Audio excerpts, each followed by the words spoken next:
Hey, good evening, guys. Welcome to Jpate's Performance Weekly Live.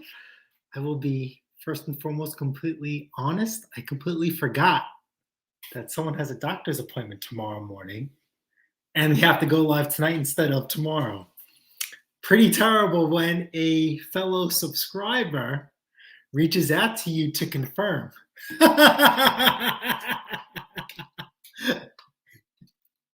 Pretty sad when we all sat here last week and I said, the week just going on and on and on. It rained a lot. It just felt like an eternity. I'll wait till there's more friends here. It's been such a fun week in so many growing ways. Oh, boy. It truly has. I see where this is going already. Oh no, We're not even a minute into the live. I'm always going to be classy. You know that I will. I'm always keeping it classy. So I hope you guys had a wonderful week. We're still wearing glasses. Besides her, everything is good. Somebody got a haircut. Not all of it, just some. It's an improvement. I got it this time. I got it high and tight. Wait, can you tell? For you guys that are into mullets, high and tight. High and tight.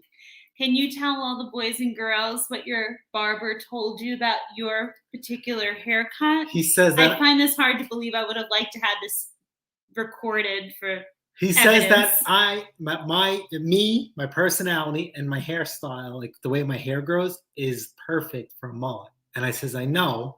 I wish I started growing this years ago instead of a spiteful, what would you call it? A spiteful, rebellious act pre and during COVID/flu flu. Wait, you left out the part that he said matches your personality. You realize that some of the people in history who had mullets were people like Joe Dirt. So is Joe he Dirt mocking is like you? No. Joe Dirt is like a movie. No. Many great mullets. You can go back in time. Can we name some of those great mullets, please? I think Mega, if you're here somewhere, Mega Dirty Bird is probably the only person that I will allow, because he is just a rock star in his own true heart, that could have a mullet and truly wear it with pride. But well, you grew up in the 80s. I don't know 80s type stuff. You know, that's for you to answer. I mean, Bon Jovi rocked a mullet. I know current mullets like Riff Raff has got a glorious mullet, $1 million mullet. And yes, isn't he someone to strive? Oh, wait a minute. Who's that guy? Riff Raff. No. The doctor from... Doesn't his name say it all? Riff Raff. Who's the doctor from that TV show and he does racing? The doctor from the TV show who does racing? In real life. What TV show, honey? Grey's Anatomy. The brain doctor. Do not put him in the category of a mullet. He had a mullet. Oh, a glorious Lord. one. No. Bill Martini, whatever bad decisions you made back in the 80s. Bill Martini, please send me a picture. At least Bill. Anybody who grew a mullet way back in the day, send a picture. Maybe we could do Jpate's Performance mullet edition. A journey down mullet lane. Yes. All us mullet mechanics out there. There's a great, guys and gals, there is a great... Every great story, that's right. Let me finish the story. Every great story is a great mullet behind it. Oh my. Listen, there is a great difference between someone who has a particular hairstyle that is current with those times. So the lovely Bill Martini, who literally, the 86 Bill, you were right in the right time frame. Mullets were big back then. You were hip and styling. I get it. Your missus was probably licking you up like a biscuit back then with a mullet. I mean, turning wrenches, mullet, probably some tight little dickies. Bill, I get it. You were a little too far with this. You were a hottie, and you're still a hottie patati. But you notice, if you look at Bill's profile picture, he's now a 2021 hottie patati in his dickies. I mean, he's following the current times. My love, you are about 20 years too late this in long times, honey. So I kind of have to say that maybe your barber might have been mocking you, saying that it fits your personality. I wonder if I don't know. He's kind of, I want to say maybe poking a little fun, possibly. But any hoodle. On that note, I definitely want to start jumping in as everyone's starting to gather tonight. So yes, we apologize that you didn't. I know we had said we were going to play a little bit around with Drop on this one. I completely forgot. Yeah, and you know what? It takes two. I should have noticed when I didn't see a community post. I should have said something. So we apologize together. It takes a team here. We are a team.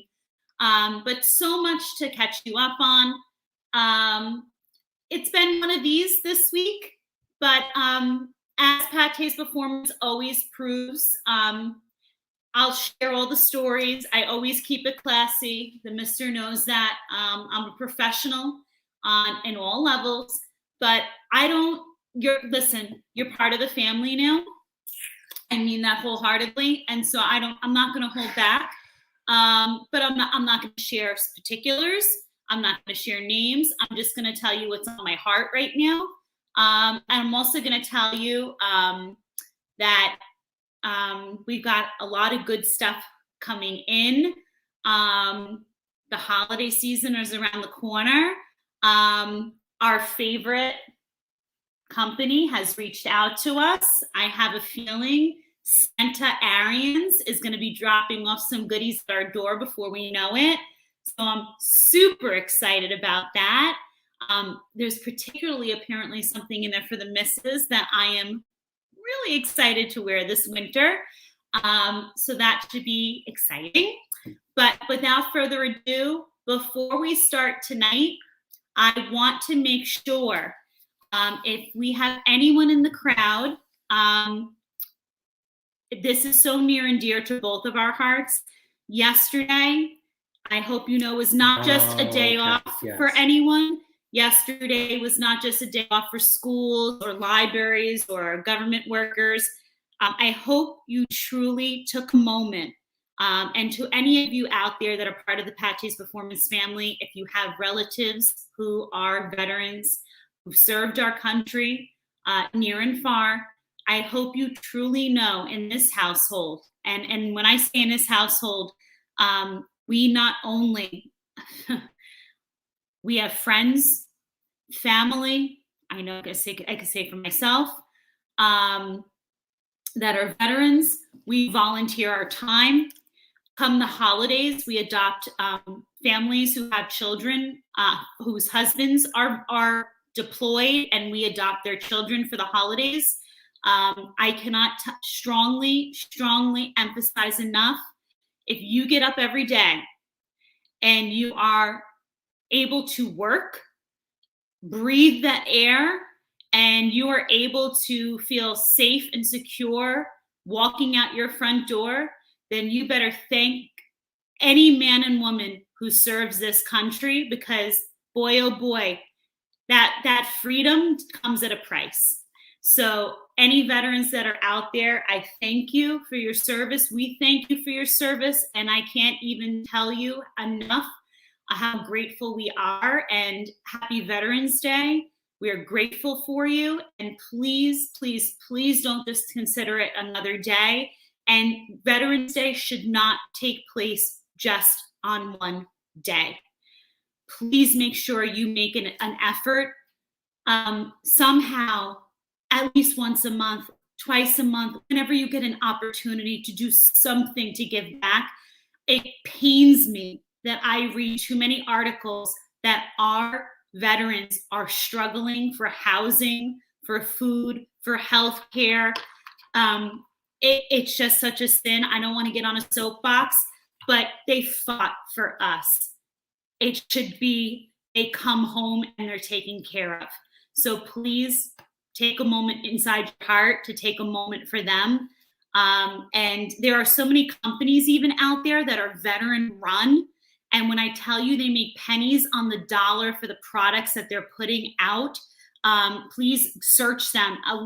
Even 9 Lives, Nine Line that I purchased from for him. If you really read about the company, by the time they get those products out, they're making pennies on the dollar. They're not the only ones, though. But when you purchase the product, you can actually donate more to the company, which every time I do, I make additional donations. So at the end of the day, again, I'm going to leave it at that. But for us, every day is Veterans Day. Absolutely. I cannot sit to say this more than again. If you actually see somebody wearing a hat, a vest, we stop. A t-shirt, stop, thank, and recognize them. It takes literally almost nothing to shake their hand, thank them through the service of some sort. If you want to think about it now, it is 2021. It's sad to think that our veterans are dying. If you want to date back to World War II, okay, those guys are starting to die off. So the new veterans coming, Korea War, also known as the Forgotten War, Vietnam, those guys were not well recepted. And that's something that we don't want to talk about. That's here nor there, but it's up to you and it's up to us for now to write what has happened in the past, the wrong that has happened, and recognize their conditions for the things that we have here and now today. Yeah. So, like I said, just a simple handshake. Thank you for your service. Have a nice day. If they want to strike up a conversation, entertain it, because they struck up a lot more and they're willing to give up a lot more than a simple 5-10 minute conversation with you. So I cannot stress that, more than enough. Every day is Veterans Day for us. And I can speak from having family who's been deployed many times, friends who are currently still deployed, who have never met children that have been born, who have been deployed before their births. It is the ultimate sacrifice that they make for us. And like I said, I saw an article the other day, people were giving out blankets as these temperatures are changing, and they were homeless veterans. The thought of that sickens me, not the thought of people obviously giving it and trying to help the veterans, but the fact that they're homeless. It's disgusting. In the states that we live in, when we are so plentiful, and we're giving out so much to people who don't want it for themselves. And yet these men and women fought for our country and they're coming home homeless. I'm going to stop right there and get into saying hello to everyone. It's just, please just take the time. Starting off right out the gate with Mr. a love bug from across the pond. Hi, Mr. Palmer. And you know what? We are doing well. This has been a roller coaster of a week. I'll get into it. But you know what? I will say, I am and will forever be. I wrote it on the Mister's birthday post, and I'll get into this later. The best decision I've made a couple of decisions in my life that I thank God I made. The Mrs. marrying this man next to me, it has not been an easy road. Someone once told me, if you want 24 karat gold, it's got to go through the fire many times. And that particular person made a speech at our wedding, and she was just jaw-dropping. He left people in awe. This man next to me is my 24 karat gold. He's put me through the fire a few times. He hasn't always made it easy. But this has been a hard week, and I will say, reminded me that it's the best decision that I ever made, because the things that have happened this week really tested my heart, tested my patience. And you know what? We're going to come out of this together, and we're going to come out, most importantly, stronger than ever. And as a team, in the end, it's always going to be us. Because at the end of the day, you're looking at it. It's always going to be him and I. And he reminded me of that. And so thank God I have him. I'm grateful for him. And I'll talk more about it later. But just remember, like, tomorrow is always a new day to reevaluate, because I definitely was in a tough spot a few times this week, and I lost hope in people. And you know what? Sometimes you just have to take a deep breath and say, you know what? Sometimes people just have to fix themselves, but you have to thank God for what you do have and just keep moving on. And Roger McDonald is a person we're grateful to have here. Absolutely, Roger. You are good stuff, my friend. Roger is Patty's Performance first ever Fabrication Friday post. If you guys missed it, today Friday was a whirlwind of stuff going on. Like I said, I completely dropped the ball on today's live. But today is Fabrication Friday. I posted Roger's project. If you guys haven't got a chance to check that out, it is up there. Please, please, please pay your respects, because this is what this build, restyle, restoration, this is what we're all about here, and improvement. This is what all this channel is about. It doesn't have to be snowblower or small engine related. It just has to involve something that you put your time, love, and care into, and this piece follows that through and through. Again, I can't stress this more than enough. You know, Steve is in here, okay? Steve likes to share his projects. I'll get to Steve. I want to give him a proper welcome. Anyway, people like me and Steve get to share our projects on a weekly, monthly, yearly basis. I can tell that from talking to Steve personally, that some of the best things that we... I talk to Steve personally too. I do. I know you do. Things that appreciate Steve and I as someone that teaches things and puts ourselves out there is the best return for us, is to see what you take from our channel and implement into your lives. We love to see your projects, your doodads. Hey, listen, I show you my failures. You could show me your failures too, right? You guys learn from my failures. You call them oopsies though. Oopsies, yes, my oopsies. Okay, and we can all do the same. Remember, Patty's Performance is bigger than the Mrs. and I. It involves all of you. So feel free to message me your projects, good, bad, and ugly. And at some point in time, it will always be featured on the channel. Thank you, Roger, for sharing that with us. I really, really did. Hello, Patty's Performance. Spinning a little bit of the white stuff here in Iowa. Okay, so you have no idea how lucky you are. Today, it poured, and then it stopped, it poured. It was like teasing. And my first words in my mouth was, I wish this was snow, because golly, there was plenty to snow to throw around. But just today, for a little bit, like it was a certain segment of time. I have been hearing back from subscribers from certain areas, the Lake Tahoe area. Apparently, they've been getting a lot of snow, and they've been using their snowblower. There have been people in the California. There's a mountain range in California that passes through. They are due for snow and anticipating to get it. So I'm looking forward to seeing some of their action videos and action shots. I mean, with us right now, there is a snowblower frenzy, pandemic craziness, all sorts all over the place, from repairs to buying and selling. Okay, amidst of what is going on, last year transitioning to this year as far as shortages and whatever. I mean, snowblowers are absolutely out of control. Should I speak on some removal conversation? Whatever you want. This week, speaking of the white stuff. Let me finish the snowblower stuff, and then we'll go into there. So during the beginning, or whatever you want to call this stuff, COVID, woofu, whatever, we spoke about on this channel with full transparency that people, because they were home, they were digging from the crypts, the crevices, and they were pulling stuff out of their shed and their garage, out of the weeds, out of the woods that I've shown you guys. And they're putting this stuff up for sale for very, very good money, when it should really be put to the curb or be priced accordingly. Now more than ever with snowblowers, it is absolutely mind-blowing. And a lot of people are catching on, which is fine. There are a lot of sharks in this fishbowl that we call Long Island. And I think Bill Martini could pledge for that.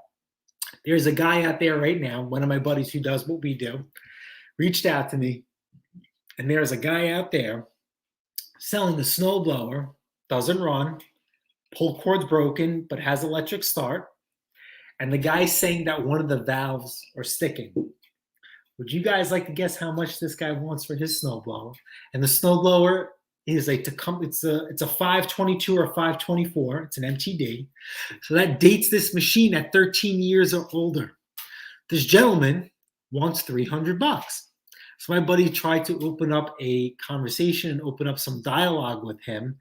And his response was, then I guess this snowblower isn't for you. And left himself from the conversation. So that means this gentleman is nowhere near negotiable on his price for a non-running snowblower. Now, can we say that this could have a sticky valve? Maybe, maybe not. But let's just say worst case scenario, you have to open up that head, lap the valves, fresh head gasket. I mean, do you think you should be paying that type of money for a machine that needs that type of work on top of being fully serviced? And who knows, maybe the belts need to be repaired. It's very, very troubling times. And snowblowers that are coming up for a decent price are disappearing like that. For us, it's going to be very, very tricky. I did go out of my way. And there's going to be a snowblower series about this, that I paid an astronomical amount of money for a non-running snowblower. But I literally saved this lady's life by doing so, because I guarantee you somebody was going to freak out and kick her butt from one end down to the next, because she was not forthright and honest in her ad. Plus, she had me in the corner. I needed this snowblower, so she did me a favor, and I had to travel quite a ways for it too. So the chips were stacked in her favor. I just couldn't go home empty-handed, knowing what I knew. It ended up being a redeeming factor for me, because light bulbs were going off, because I have the YouTube/content creator step to lean on. And if you guys are familiar with my channel, it's probably one of my best but worst performing videos I have on here. And I admit when I'm wrong. I created another video. I went out of my way and I paid good money for a snowblower back then to rectify it. And it's still not good enough. So I needed to go out and buy a almost identical machine to right my wrong. It is this whole season is going to be nuts. I'm going to say this over and over again. So you can go ahead and talk about snow removal. We are officially at not adding any more clients. Okay. And I will say, for anyone who wants to know how we've achieved that, please go back and look at some of the lives last year around this time, November, when we talked about snow removal and how I build the client list.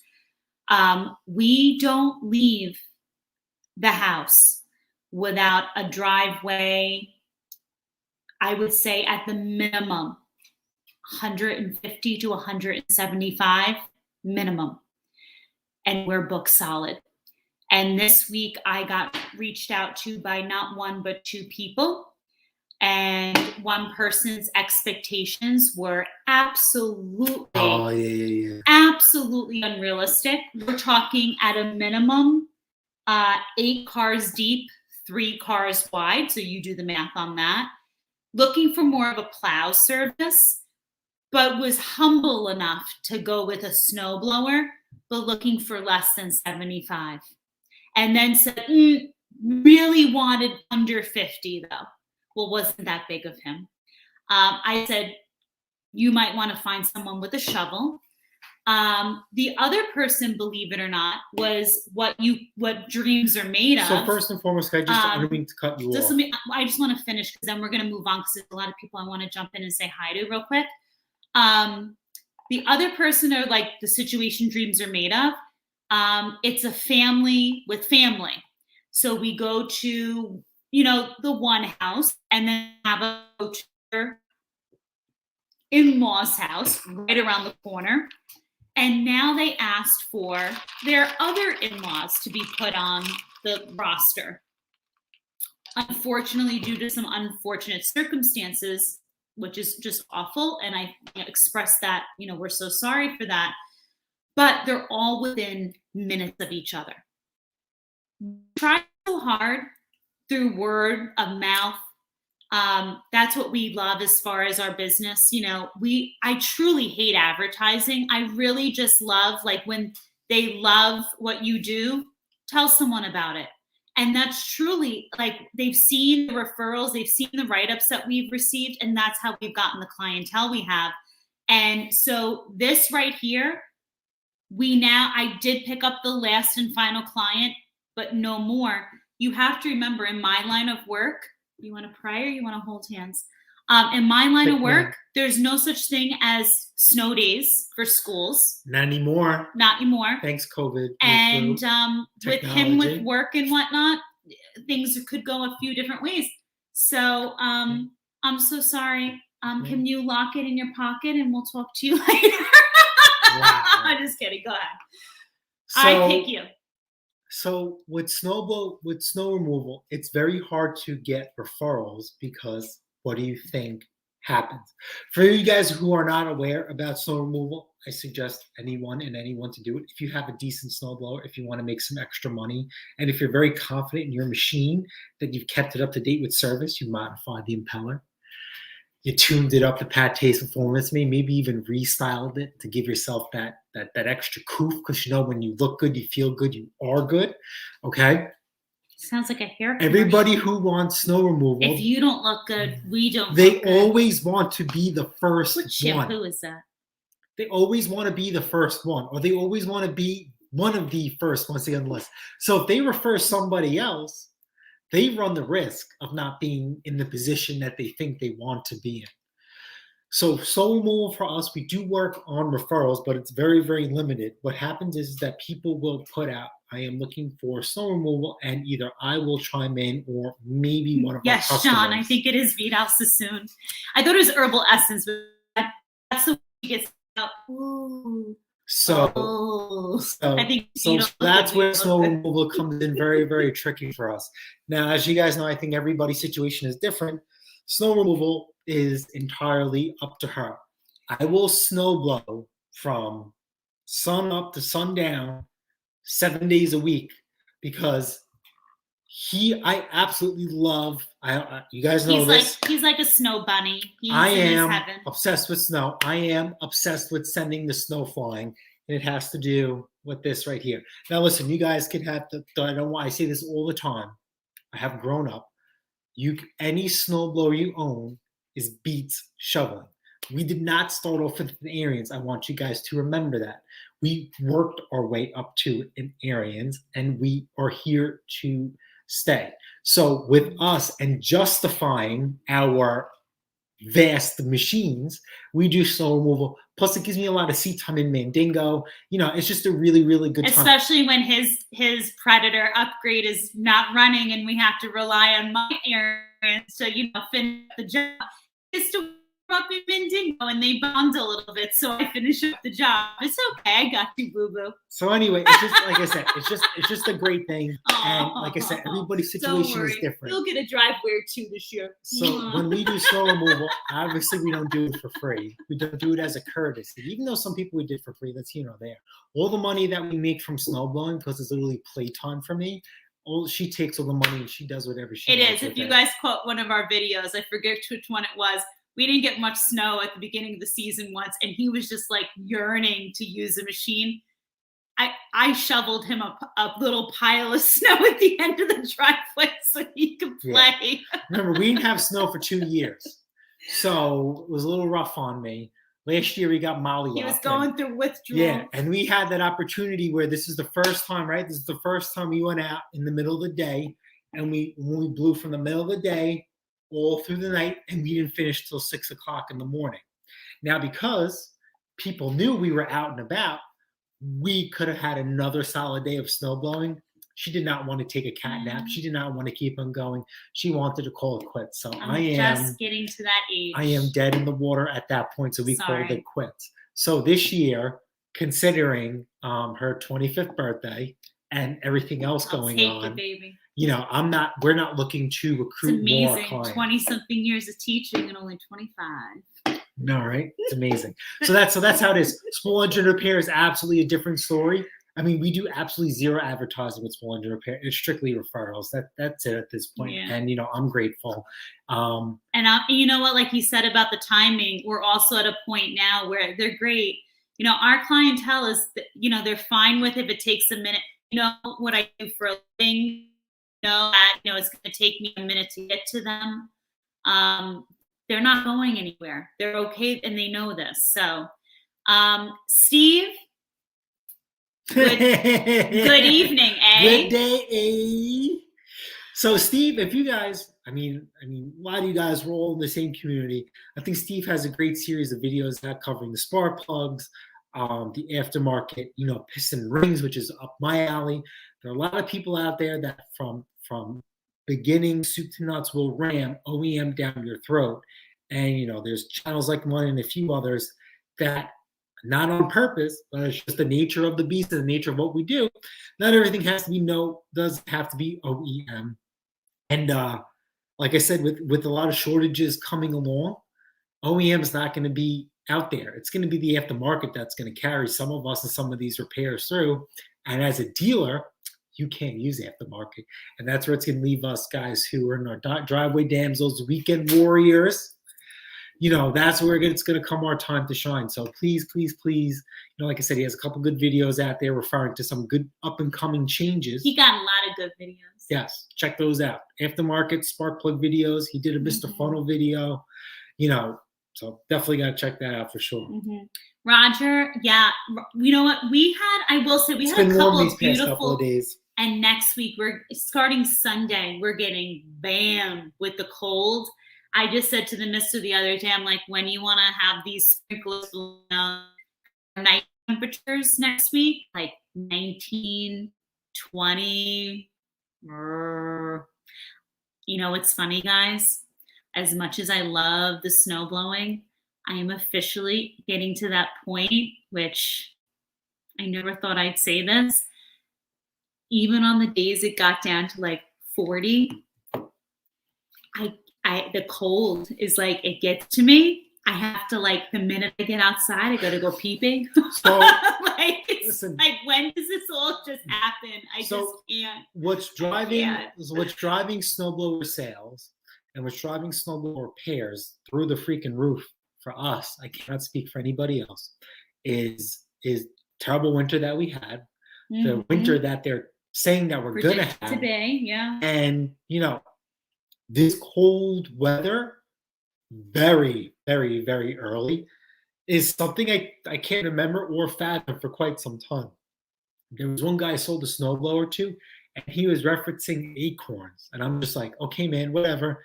Let me say a prayer to your tree for dropping these acorns. You could buy this machine from me for more than what I've been getting for it in the past. So between thank you, the Biden administration, and thank you, the acorn machine, I've been giving myself a nice little raise. Hooked on classics. Good morning, Simone. How are you? That's right. UK and good time evening is to you different from the time. States. Absolutely. Thank you. Thanks for joining. Yes, absolutely. Excellent. And be saying hello to, you know what, John? All the cool kids do hang out here on you don't get cooler than this crew. You're right. You're absolutely right. John, I've been checking my email. I'm missing something. I just want to make sure it didn't get lost in the spam or trash folder. I didn't get something, so I'll just keep that in mind. Ooh, could it be risque pictures of John? A girl could only dream. Now that he's talking Vidal Sassoon, I'm imagining John in the shower.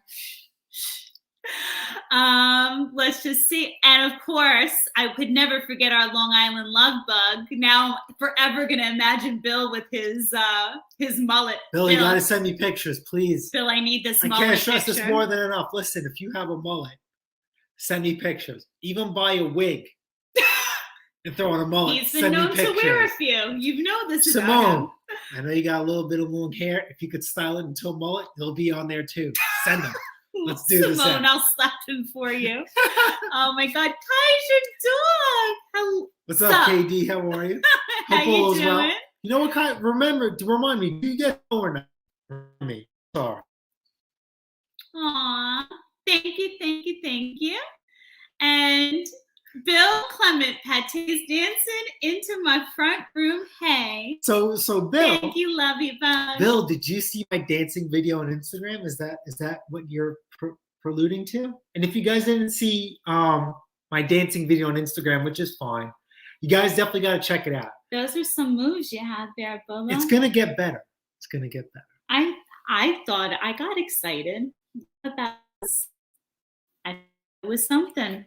That was something. Bear to me and Joy, hello. Welcome.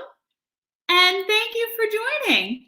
So I'm not sure Beer to Me enjoy. I don't know if it would be someone like you, Brandon McCoy, and a few other you guys. If your ears, you guys must have a very, very massive headache. Somebody brought up that they were thinking about purchasing an Arian SnowTech 208cc. And boy, oh boy, did that send me off the deep end, but not in a bad way, in a good way. As you guys know, right? I swear on this channel's reputation and on many, many things. He swears on his mullet. The best bang for your buck snowblower Arians performance, soup to nuts, top to bottom, is the Arian SnowTech 24. All right, a lot of machine for a little bit of money.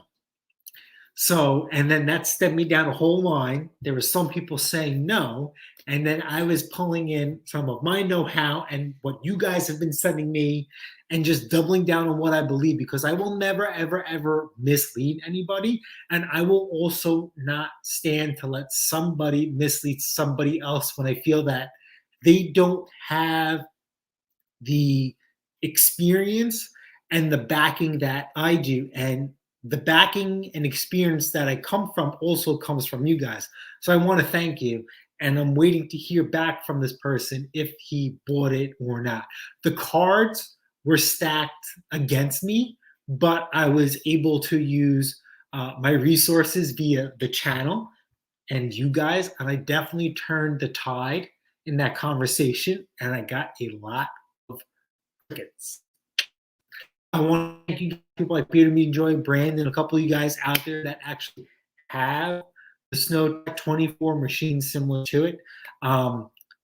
You guys are saving people money. You guys are saving people time. I mean, like I said, Pate's performance is bigger than all of us. I'm just one nut in a mullet in front of a camera saying what I do, but it's one thing for you guys to share your experiences of what you got from this channel. Say, hey, you know what, this guy's right. He's onto something. And, you know, just doubles down about what I do now.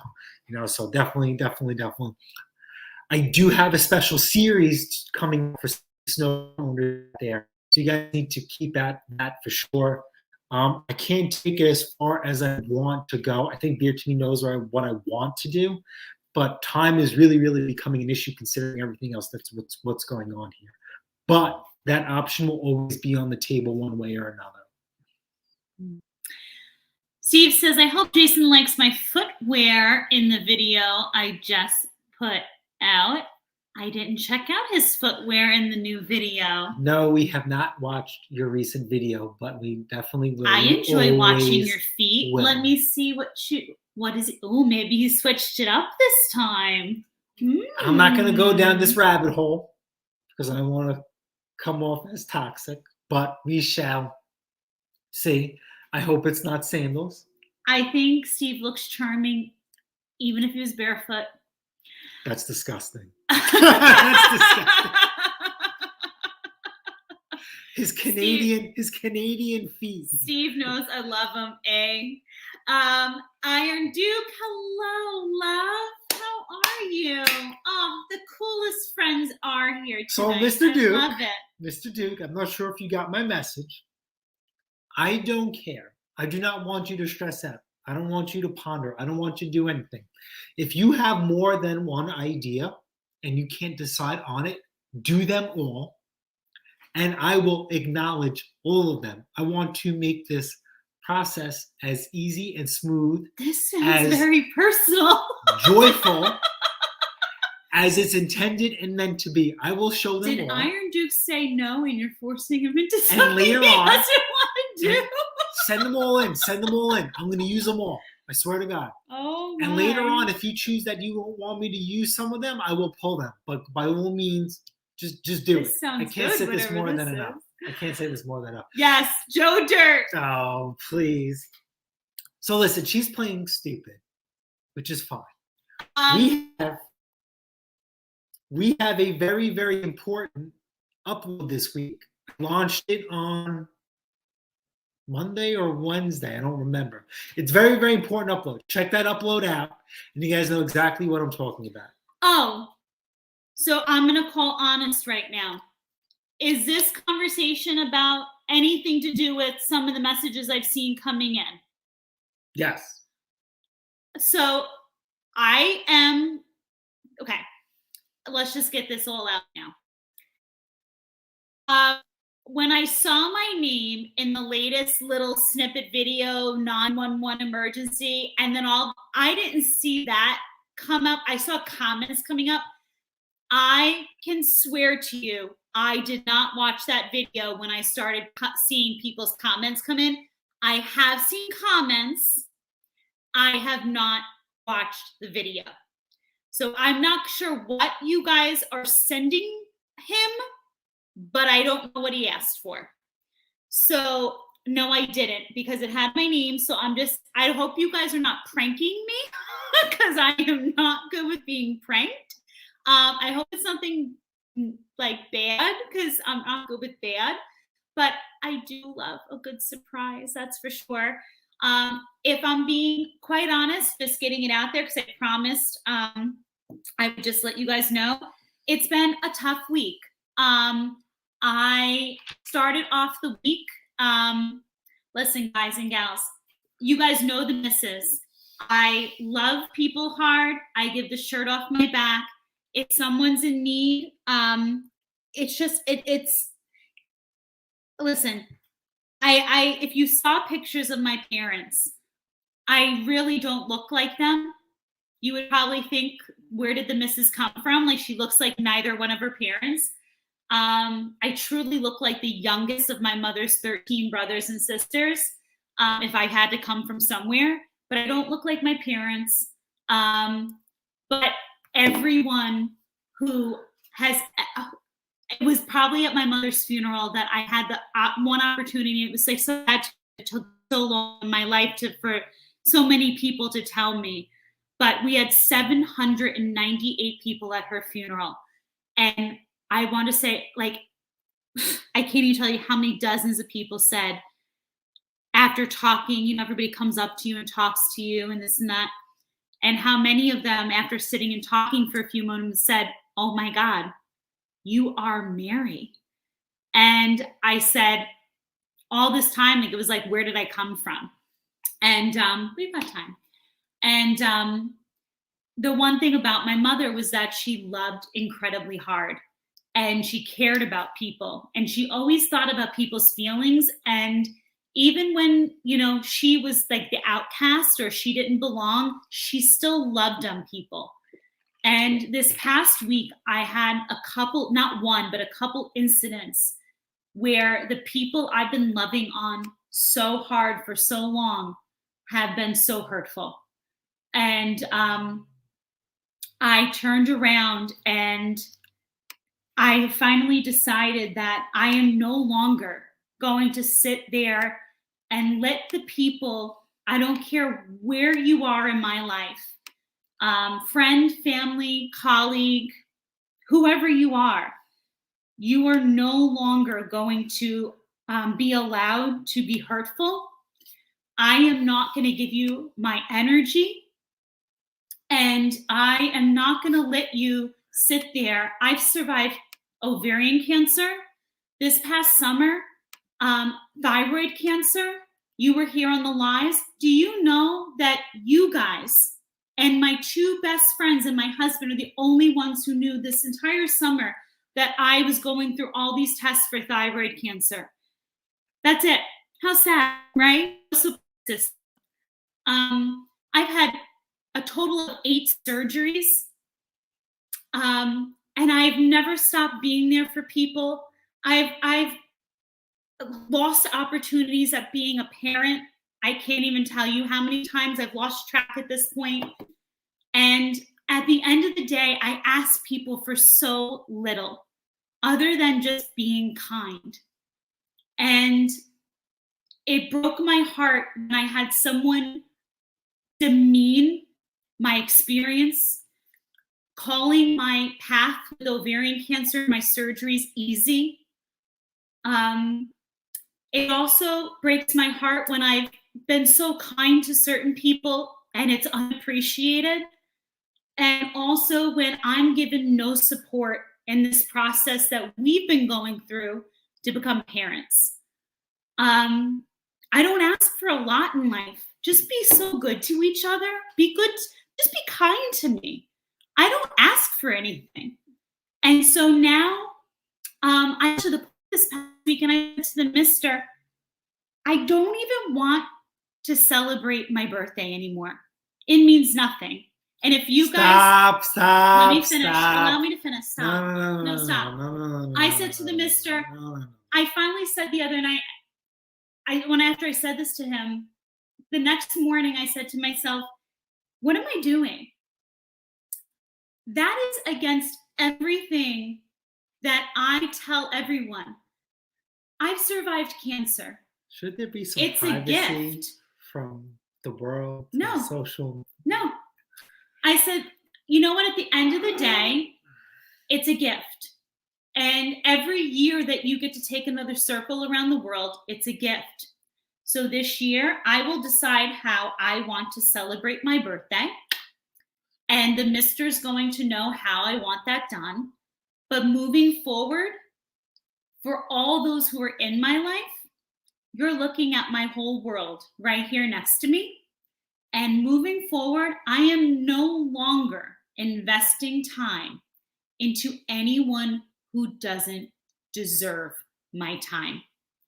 And until people start giving in return to me kindness, why are you saying, well, boy, let me ask you a question. There needs to be some sort of privacy. What did I say that doesn't I deserve love you it? guys, but there needs to be some sort of. Do you believe our viewers should invest their time and energy into anyone in their life, anyone who doesn't give it back in return? That's a fully loaded question. That is something we will not cover today. We're already 45 minutes. I'm going to give you the answer of, and we haven't don't. touched one snowblower. Don't. Yet. Mowers and blowers the out only done. thing we'll get out of this is that upload that was this week. That's more important. Oh, than Roger McDonald. Thank you. That? Roger McDonald just said. Thank you. Thank you. It was well said. Because you know what? It's true. Another and no one's ever taught another him day. this. We're almost 50 minutes and we haven't touched any snowballs. Don't worry. These gentlemen are fine. You know what the thing is? You've sat here on lives for almost 2 hours and had no issue. Now someone speaks a little truth and you get uncomfortable with truth. That's the problem. The mister's uncomfortable with some truth. I said no names. I said nothing. I've just given our viewers some advice. Just watch this week's upload. This was uploaded before all this ever happened. So I guess now this takes more precedence and importance more than ever. And I think whatever the mister's planning, I'm proud of because you know what I'm planning. You could look. I don't want to watch it. I don't want to watch it if it's good. I just know the people are writing. Listen, I saw a couple people who I highly love on this, who are actually in this chat, and they wrote back things. And it got me excited, but I don't want to spoil it by watching what he did. That is the surprise. But I don't want to. So on YouTube, you guys will never know who you're going to get in the comments, but in the emails, because I have to have some sort of privacy. Even though we're married, there is some sort of privacy. She will never see what's in my email. Well, speaking of privacy, we had a great, Hey, so anyway. Hi, Rich. Can we go down to the chat? I have a pic of some place of me and my mullet in 1986. The mud mowers. Can we go to mud mowers, please? Oh, I can't hear anything because we're at a diner. So that wave will come up camera. In the chat. Yes. Oh, Christopher Shelley, happy birthday! Happy birthday to you. Happy birthday to you. Happy birthday, dear Christopher. Happy birthday to you. And yes, I'm serious. Wow. Everybody gets a birthday. November is a star-studded Roger, month. And you don't ever have to. Jamie, oh, my love. Oh, Chris is getting some birthday shout-outs. I love it. Catfish Slayers in the house. Hello, my love. We need to continue this conversation on Instagram, Catfish. I didn't forget about you. Hi, everyone. I can't stay long. I'm getting ready for the Go Power Sports 180 Mini Bike Race. Brand. Oh, have a great time.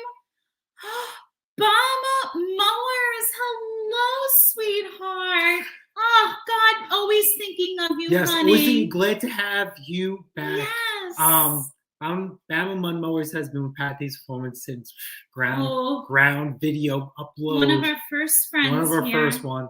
Bama has been going through some issues that he has been Very transparent. difficult times, honey. And we're glad to have you back, and you are doing well enough to be on here, and you are always, always, always in our thoughts and prayers. 110%. 110%. Mr. Pastore, hello. How are you? Hello. That is something I am definitely looking forward to, Paul. Do not disappoint me. Question for you. What? Oh, my email is in the video, but it's jpate@gmail.com. So basically, I had a video planned for today. Obviously, we didn't do it. Tomorrow, basically, every video I'm releasing, almost every one I'm releasing from now till the expiration date, there's going to be a little snippet to remind all of you guys. Because I understand everybody is busy. You can't watch every video, which is fine. The most important part is that you guys are doing well, and you guys check in with us every so often.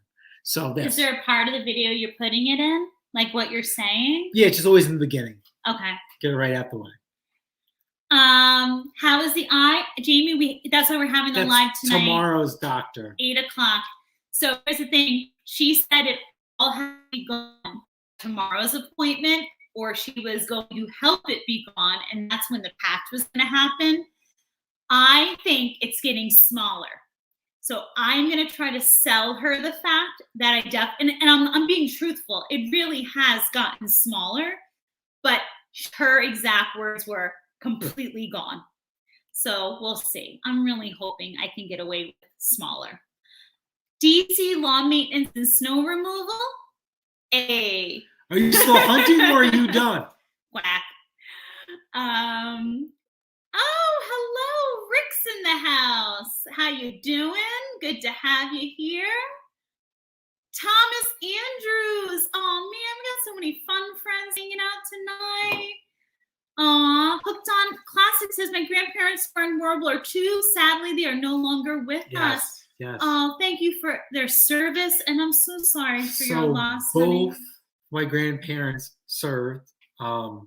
Same both here. grandfathers my grandfathers served, and they're also no longer with us. And as we were talking about earlier before, is that those guys, I absolutely understand, those guys are put on a pedestal, and I get it. They've earned it through and through, thick and thin. Those guys, the circle of life goes on. A lot of those guys are no longer here with us. Now, I'm not saying those guys need to be replaced, but there are a lot of other veterans from other wars that came after them that didn't get the kind of recognition or didn't get the coup for the fame that those veterans got. And like I said, I don't want to dive into that whole. It's wrong. Get that recognition, but that's up to us now to rewrite the past and give those guys the recognition that they deserve. And they absolutely, this live that we're having, this hat that I have on, that Arian's put the American flag on, the whole everything we have around us is because of those guys out there. So we just need to recognize all of them, 110%. I have to tell you, even in schools, it amazes me when I look around and I see rooms that don't have their students acknowledge Veterans Day or our veterans. You better believe my students sure did. And I had another colleague come up to me today, and it warmed my heart because her husband's a veteran. And she said, I just want to let you know what a beautiful display of appreciation that your students did. And things like that. Of course I said thank you, but I mean, the service that her husband provides because he's active, provides to our country.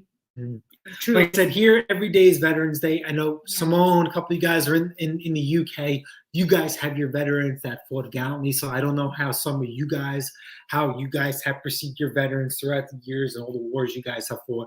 Here what it goes on in the States is a little bit different. So, but I think what we say appeals, to all. You know what, Catfish?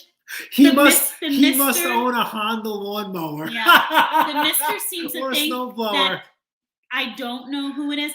I think I know who it is because it seems to always be the live. So I have a gut feeling I know who it is. I truly do. Waiting for the train in the port. Oh, Thomas, don't get sick, honey. I hope you have an umbrella or something.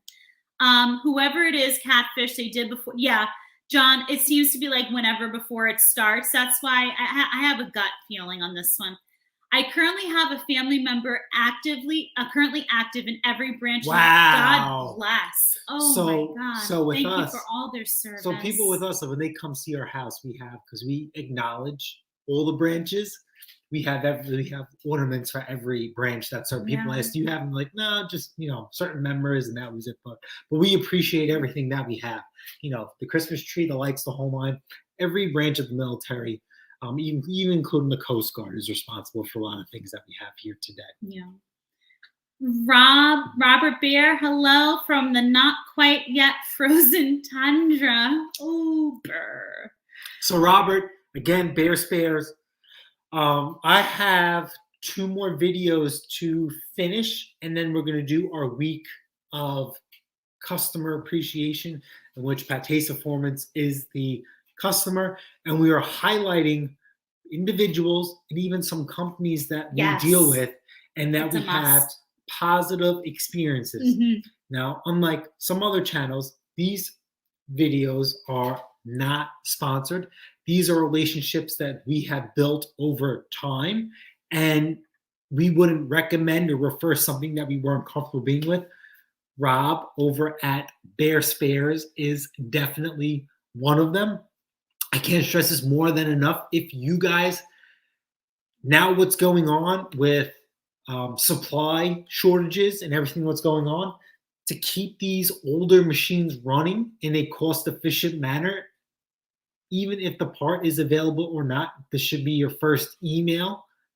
Rob, if you want to sponsor me, you can. Rob excels in secondhand snowblower parts, amazing.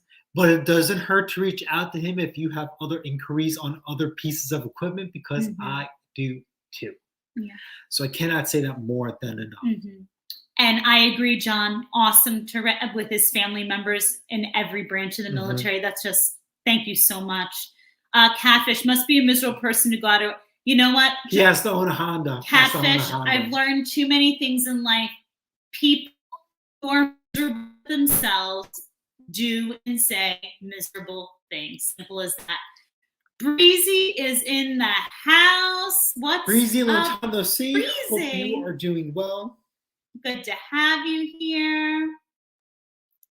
Wow, you guys are on this. Jesus. Yeah. No, they notice it too. Okay. That's okay. Miserable person. My mom recently gave me a copy of my granddad's diary from the war. Oh my gosh, what a treasure to have. Oh, so if you want to go down that, so it's very interesting. It's very interesting. Even when we volunteered, we used to volunteer at a veterans home after what happened, whatever you want to call us, we're not allowed to be there for obvious reasons.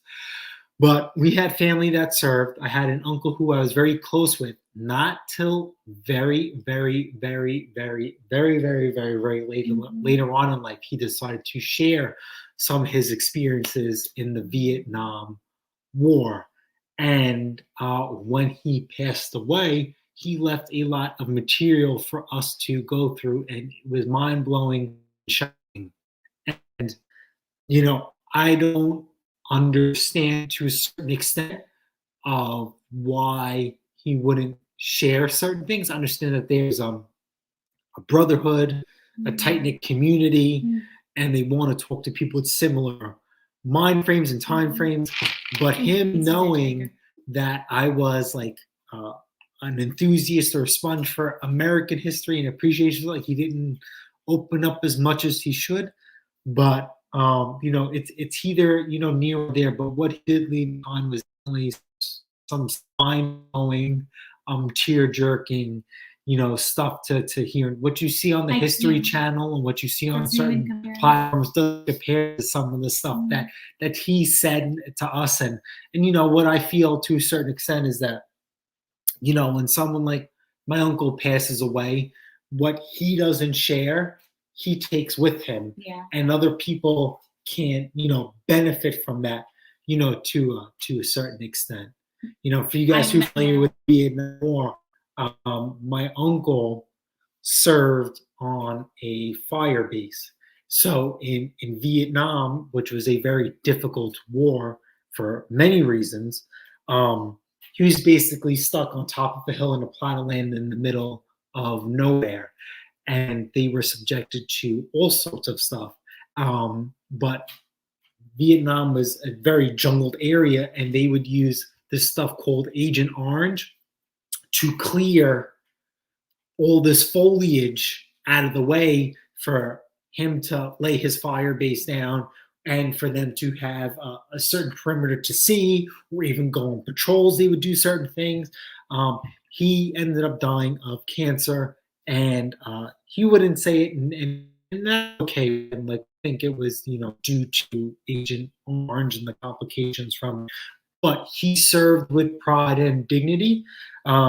He was at one point the only person participating in this VFW hall, and through his relentless love for this country, his brotherhood, his service, he was able to draw other people in.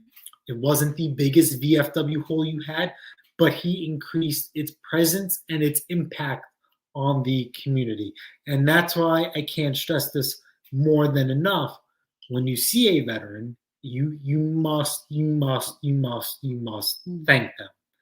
And I don't want to go down that rabbit Some of hole. our, honest to God, some of our happiest moments are volunteering at the Veterans Hospital that we go to.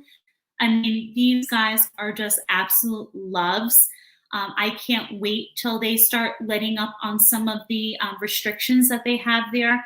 I mean, when we go, we have a meal with them, we take them to their programs, we take them to their services, sometimes a little bingo. There's usually some type of entertainment. There's little dancing. Some of them get a little fresh. They like joking around. They usually ask for me. They'll push him away, just being sassy. But we just love them so much. I truly miss that. And I'm sure we're all hoping for things to go back to normal at some point soon. But click on Breezy's comment. This makes Breezy, heartbroken. So just by this, because you guys know I'm a Heartbroken. student of history, this is Vietnam War through and through and through. And that's what I'm saying. Breezy said he had a 50-year-old daughter, so that would make sense for his age. So what I'm saying now, before more than ever, us now, the current generation, even if you're not part of our generation, the current living being of human breathing air, you need to take your time and you need to thank these guys. It is 2021. There's a better understanding, even though sometimes it's very hard to believe, of what goes on. And Breezy's, your service, as well as you being part of our family, even before this, we always knew you appreciated you. So, Amen. So don't even think about that. Amen. MZam87. Okay. Sir, Wow.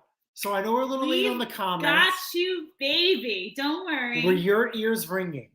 So you asked. He was going to ask, honey. Yeah, you made an excellent request / ask. So if you guys know, okay, we love any engine. We love anything. Snowblowers, it just happens to be our passion. Arians happens to be our passion. But we will love and appreciate any snowblowers. Mr. Zam asked if we would go to, certain retailers and do reviews about certain snowblowers of what they have going on. So he left it very, very open-ended for us. And we wanted to cater to him and maybe some of you guys, and also understand that because of what is going on, there are shortages and there are supply issues. So maybe some of the stuff that you guys may want, we may not be able to get to. But if you guys had a particular request, then we would try and seek it out for you guys. He wanted us to go to places like Lowe's, Home Depot, maybe Ace Hardware. We're going to have a good time at this. And we would currently review the 2021 or 2022 line of snowblower. I'm not going to tell you what he said. Now, he goes, yeah, we can go. Are you wearing heels? Now, we're very active outside the YouTube channel. I take this seriously. No.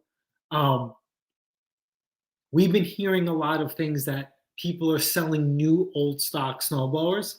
So I don't want to mislead you guys thinking, because sometimes we will know what's new and what's not. But, if you guys have an idea or any brands in particular, we will try and go out of our way and cater. Instead of making our rounds, then maybe we'll try and seek out certain things. But for the most part, as you guys know, so I know some of you guys complain a little bit.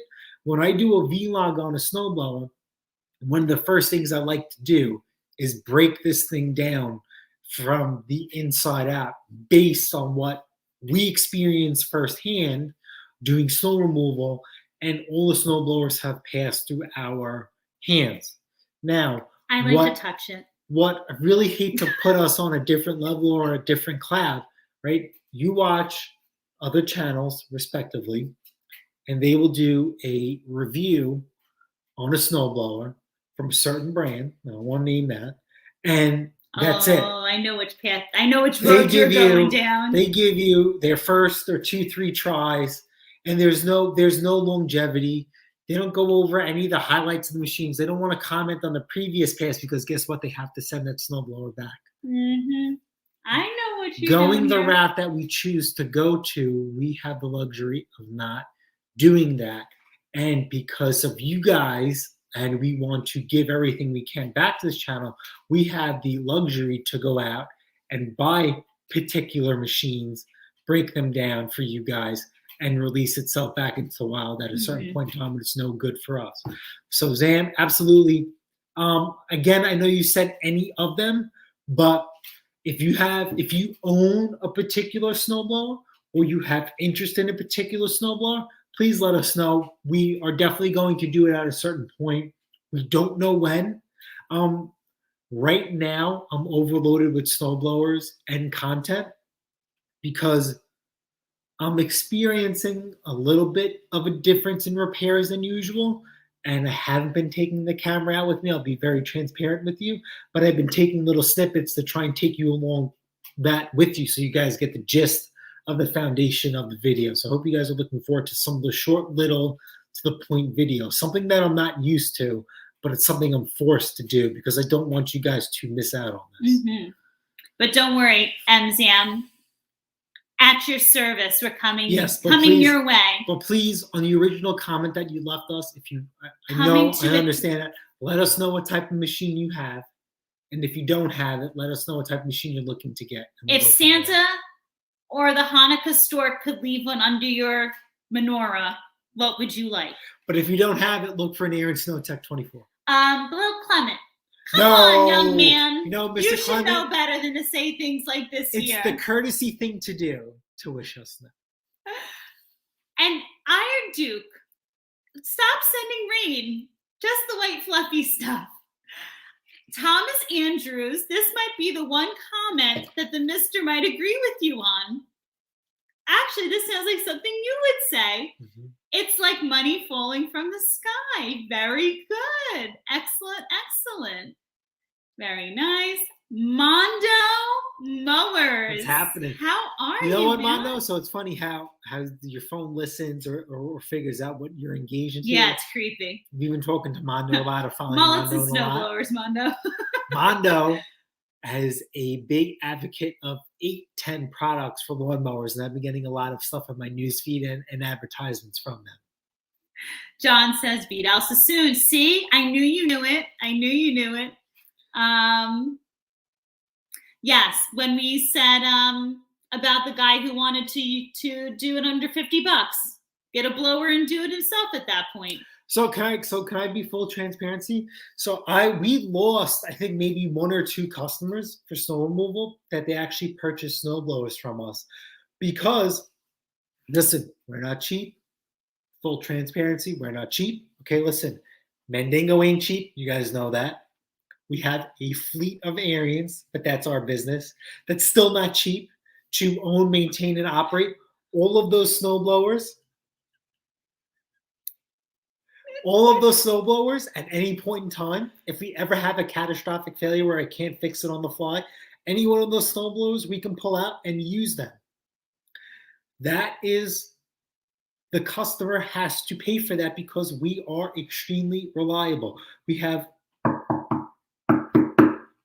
wood we're knocking on, have never, ever, ever Clearly, had to stop banging cancel. my teeth. Had never, ever, ever had to cancel snow removal due to a failure on our end. So yes, we lost because we were not cheap. We had a lot of snow, and a lot of people have spent a lot of money to the point that they could have bought a brand new snowblower at the store. But I can't say this more than enough. Snow removal is a luxury. And no, we don't salt. But a great question to ask. We've been asked if we do. We do not salt. Yeah. One of the last upgrades I want to do on my machine, if you guys are familiar with Ariens, they have a salt spreader attachment that I would never utilize. I just want to have. That's it. Just do it. That's it. 8 people lined up. That's fantastic. You know what? I hope that list triples. Yeah. If doubles, that's what, listen. Triples, quadruples. Hold on. A million times over. If that's what he's looking for and that's what he wants, hey, how do you know that he doesn't have a certain amount of money that he's going for and those aren't 8 heavy hitter clients and he's satisfied? You know what I'm saying? Like everybody's got something different. I'll say so. If your snowblower is set up the right way, it is effortless. Says the man who's sitting on the side of the road while I finish the jobs half the time. Again, it's a different story. It's very easy to say when I'm the workhorse. All right, so how about this? I want somebody to go out there and show me your first supercharged key start conversion snowblower. And I will outrun you 8 houses with my non-supercharged regular Ariens. KCB, my man. I just want to say, first of all, thank you for being here. I don't care you're late. It doesn't matter when you come, as long as you show up and you're here, because I love having you here, and I know you're okay. You heard from a bird. You reached out to Ariens. But can you not? No, I told you he reached out to Ariens. Thank you very much. My man, I want to tell you how proud I am. But we covered his answer on the channel. Jesus Christmas, man. Oh. Can you get over it? We got 5 more minutes and we got to cover snowblowers. Oh, stop.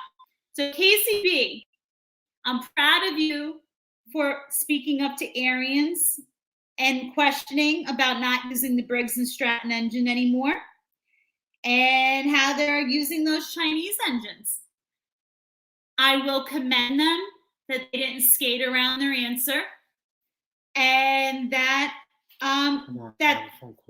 the manufacturers are building the engines overseas due to the cost, and that they love to buy American-made engines if there was an option to do so. You know, anytime we've had communications with Ariens, I will give them that much. They don't try to skate around answers. They call it like it is. It's just an extreme shame that more can't be done in the States. They responded back to KCB that their product was made in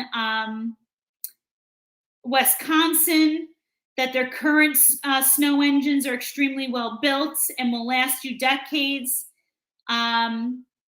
Casey basically left it off with them, you know, thanking them for this response, talking about the type of machine that he usually works with, and that he enjoys the older units with the Tecumseh engine. But I will say, I saw his comment, the parlay that he was having with Ariens, and I was like, beyond excited that, you know, he had reached out to the company and that they were having this dialogue with him. But I just was thinking about you, Casey, and thought it was awesome.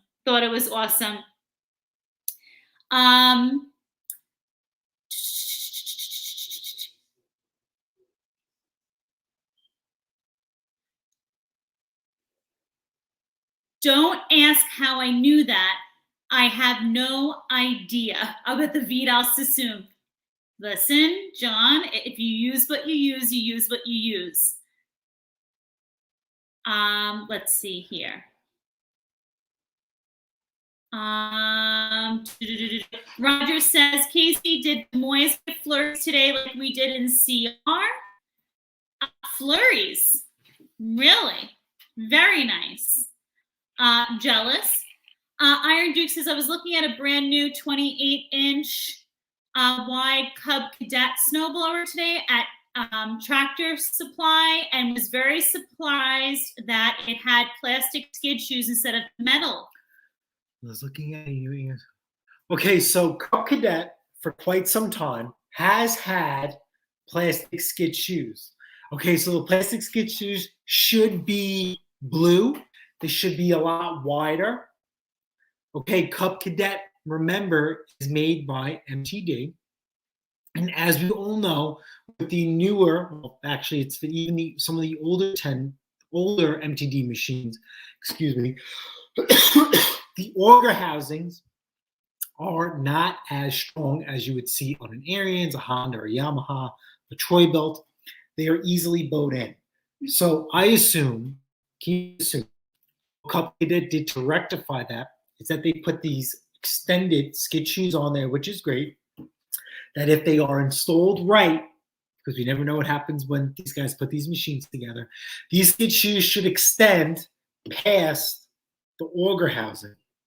So it'll take the brunt of a hit when you hit something. And because they're a lot wider and bigger, they also reinforce the side of the auger housing. So those plastic skid shoes are labeled as poly skid shoes. That's what I call them. And they're non-abrasive. So if you guys have a nice driveway, not everybody growing up had a paved stone driveway. I had gravel. It was the pits. Okay. And we had shovels. Even asphalt. Okay. You had a snowblower?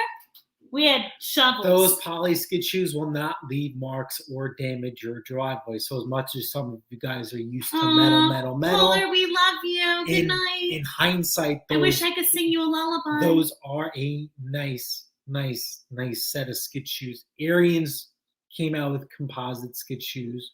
On Ariens commercial grade machines, the pro models and up, if you look at their skid shoes, they are significantly thicker, the metal ones, thicker than your standard Ariens skid shoes that came on our machine.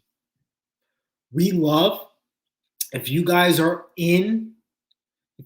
due for new skid shoes, and you want to splurge a little bit, which I highly suggest, look up this company called Armor Skids. We know the owner very, very well. His name is Robert Sayer. I like him a lot online, that's for sure. They are phenomenal. Phenomenal. Maybe we'll do a little video on them. Maybe a little bit more in depth. At least highlight them. You guys want to. What about your product video when you start talking about your products? I guess, yeah, he would be in there. I mean, we've had them on for a couple of years now, but they're a phenomenal machine.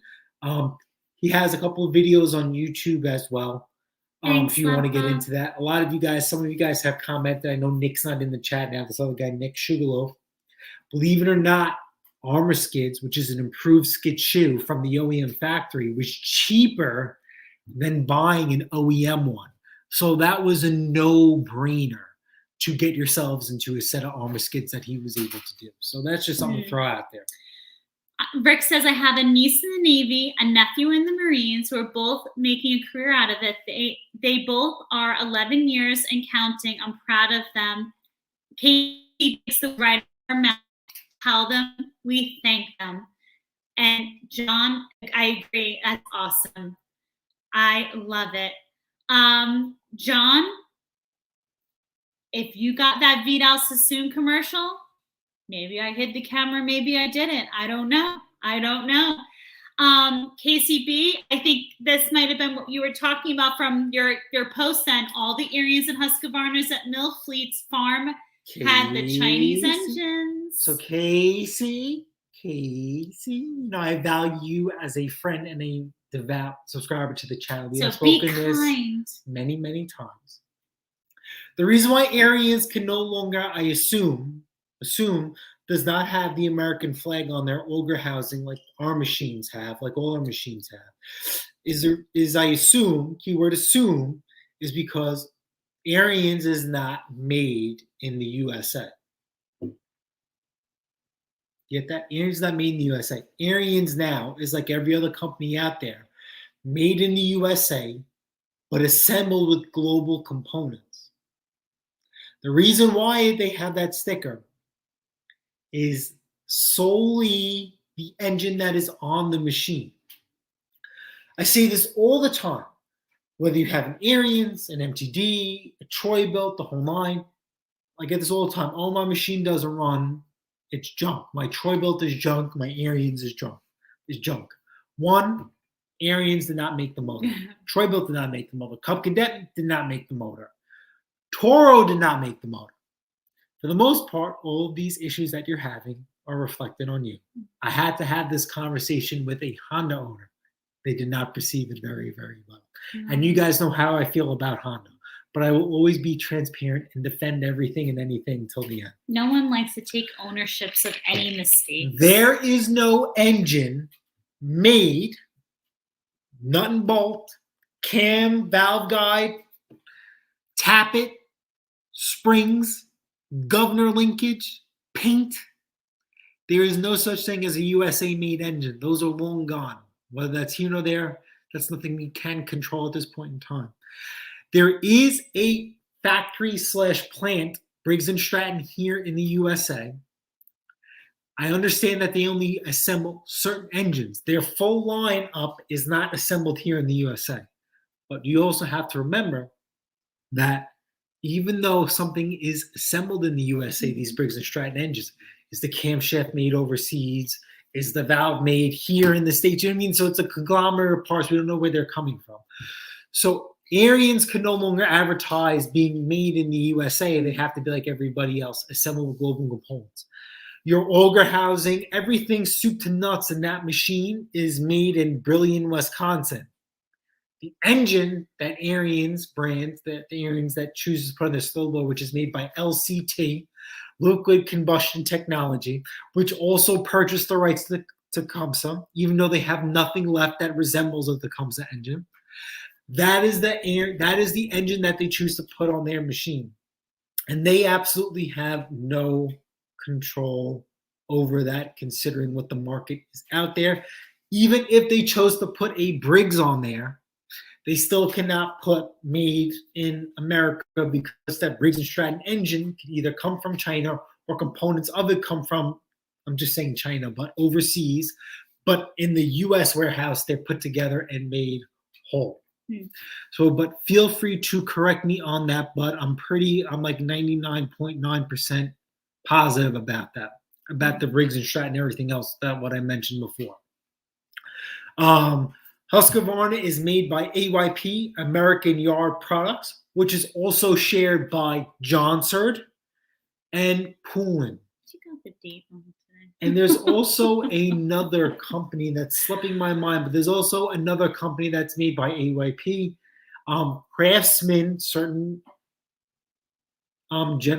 years of Craftsman were made by AIP as well. You cover that on the channel. The dead giveaway is that, plastic, crummy, gimmicky console and their unique chute setup. But again, nonetheless, no matter what, any snowblower is better than shoveling snow. Excellent question you asked, Casey. And Ken made it. He's having a celebratory dinner with his daughter tonight. So we got caught FYI. in a few things.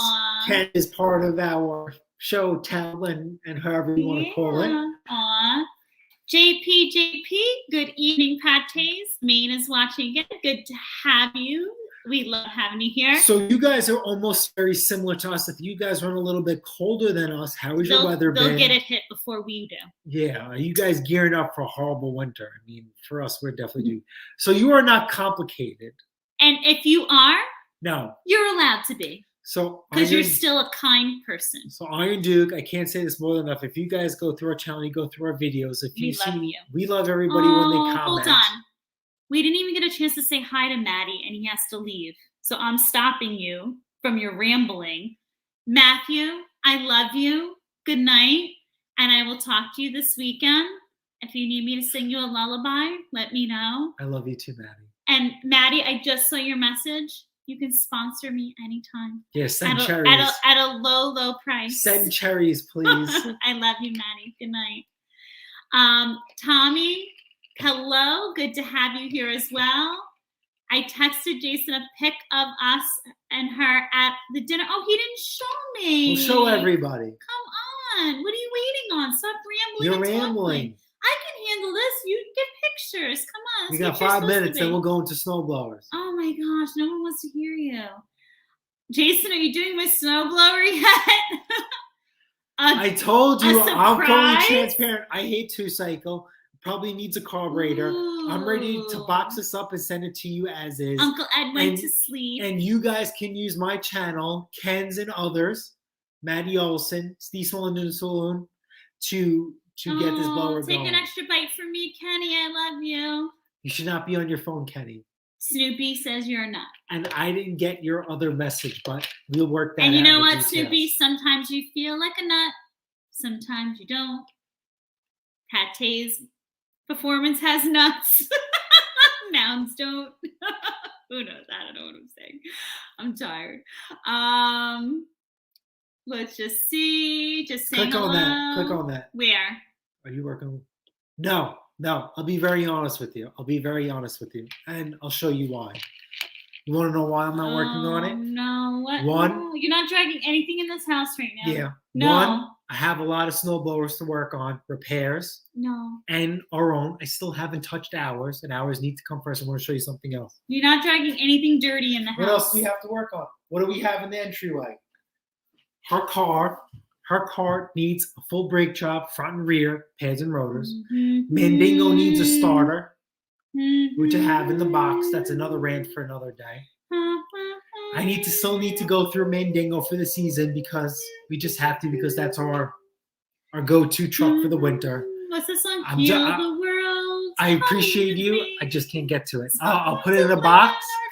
And like I said, you can use our channel, everybody else's. You guys can definitely fix this. 110%. I'm sorry. I just cannot get to this.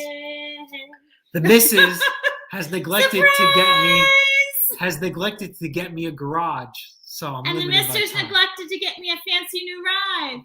And a baby. And what's up, Angel? Hello, how are you? Surprise. Yes, hello. Surprise. It is Friday. I didn't get that, but I'll double check tonight. I didn't get a chance to check. What kind of video, tonight. Snoopy? What are we talking here, pal? Twisted, Mark and Sandy. Hello. You have 3 minutes before we get into snowballers. Hello. Good to have you here. This is what I have to say to you. Exactly, Snoopy. You took the words right out of my mouth. Thomas is moving in again. Thomas, you keep saying it. All talk, no show. Ken's on coffee now. What'd you have? Cheesecake, a little pastry. What kind of cake? What'd you have? Tiramisu. Give away Kenny, I had tiramisu. I'm not going to give away everything you eat. It was so good. We'll do some important stuff. Andrew says you've got my support, Mrs. Pate. Thank you so much. So if you got my support, I should be expecting a video from you. Party in my at mail. the Pates. Yes. Roger McDonald says, well said, Christina. Thank you. You know I don't say anything unless I put some feelings behind it. Oh, yes. Don't take away from my 3 minutes. Twisted said, a big can of worms, but true. Amen. The truth will set you free. Amen. The machine will set you free. Amen to your outlook. People are vicious. Love only the ones that love you back. I couldn't have said it better myself, and that is what I'm going to do moving forward. Jason, don't show her the pics. Absolutely. What kind of guys? You guys are getting me all a little hot and bothered here. Yes, some another birthday happy wish. birthdays to Christopher. God, we're so big, huh? What's January 15th? Probably the last day for hunting. Okay. Gotcha. God, how are we so far? Thomas is going to take a shower. Ooh. What time is it? He's freezing the rain. How would I know that? Okay, I'm so sorry. Well, you were gabbing for so long. My God. Andrew's doing family research on his ancestors, and he lost track of how many served in the military. Hey, listen, that's an amazing thing. That's not a complaint. Absolutely, Andrew. Christina, sponsored by Pate's Performance. Oh, she is. Oh, she is. Ooh, cannoli time. I could get down with that. Ooh, yum. Let's see. Yes, Hooked on Classics. Make sure you keep the diary. Definitely keep the diary. So one thing I would say before, I don't want to turn political or anything like that. If you choose, hello, sweetheart. When your time comes, because you know your time is coming, if you choose not to pass on that diary, I suggest you donate it to a museum or something where they can preserve it and share it forever. That's it. Robert Beer says, what do I get for $10? Hold on. There you go. Oh, Jesus. Olay. He said gas money. He said gas. Matt's not here. He said gas money. Yo, we're behind. I can't believe we're so behind on the chat. We didn't even cover snowblowers yet. Hello, don't worry. Oh, Jamie O, how do we reach Rob for snowblower parts? Thank you. You want to answer that question last? Since you know how to reach his phone number, but hold on. No, you said no phone numbers. No, I know, so I'm just going through his email. The Mister will get you an email there, Jamie O. Iron Duke says, Jason, I had a family member who was in the Korean War in which he was shot down over North Korea. He was flying an F4U-4 Corsair, is that how you pronounce it? Yes. And he remains were never recovered. Oh my God. No closure for the family. So Iron Duke, I have to admit that I'm not too up and coming with the Korean War. I know that there are a lot of people in Europe that like to go metal detecting in the whole line, and they go digging and they discover things. So hopefully during the people of Korea, to a certain extent, that is the case, and they will uncover and have some answered questions, some opening questions that become answered, or just some peace of mind. But absolutely amazing. Are you forgiving him with this purchase? No, hold on. I need to type in Rob's. Henry got a new Aries snowblower ST24LE. Ooh, fancy schmancy there, Mr. Morawski. I'd hang out with you with that Arians for sure. Now you need a fancy Arians winter hat there, Henry. That's it. So scroll all the way down and click on I gave well, it's down there. So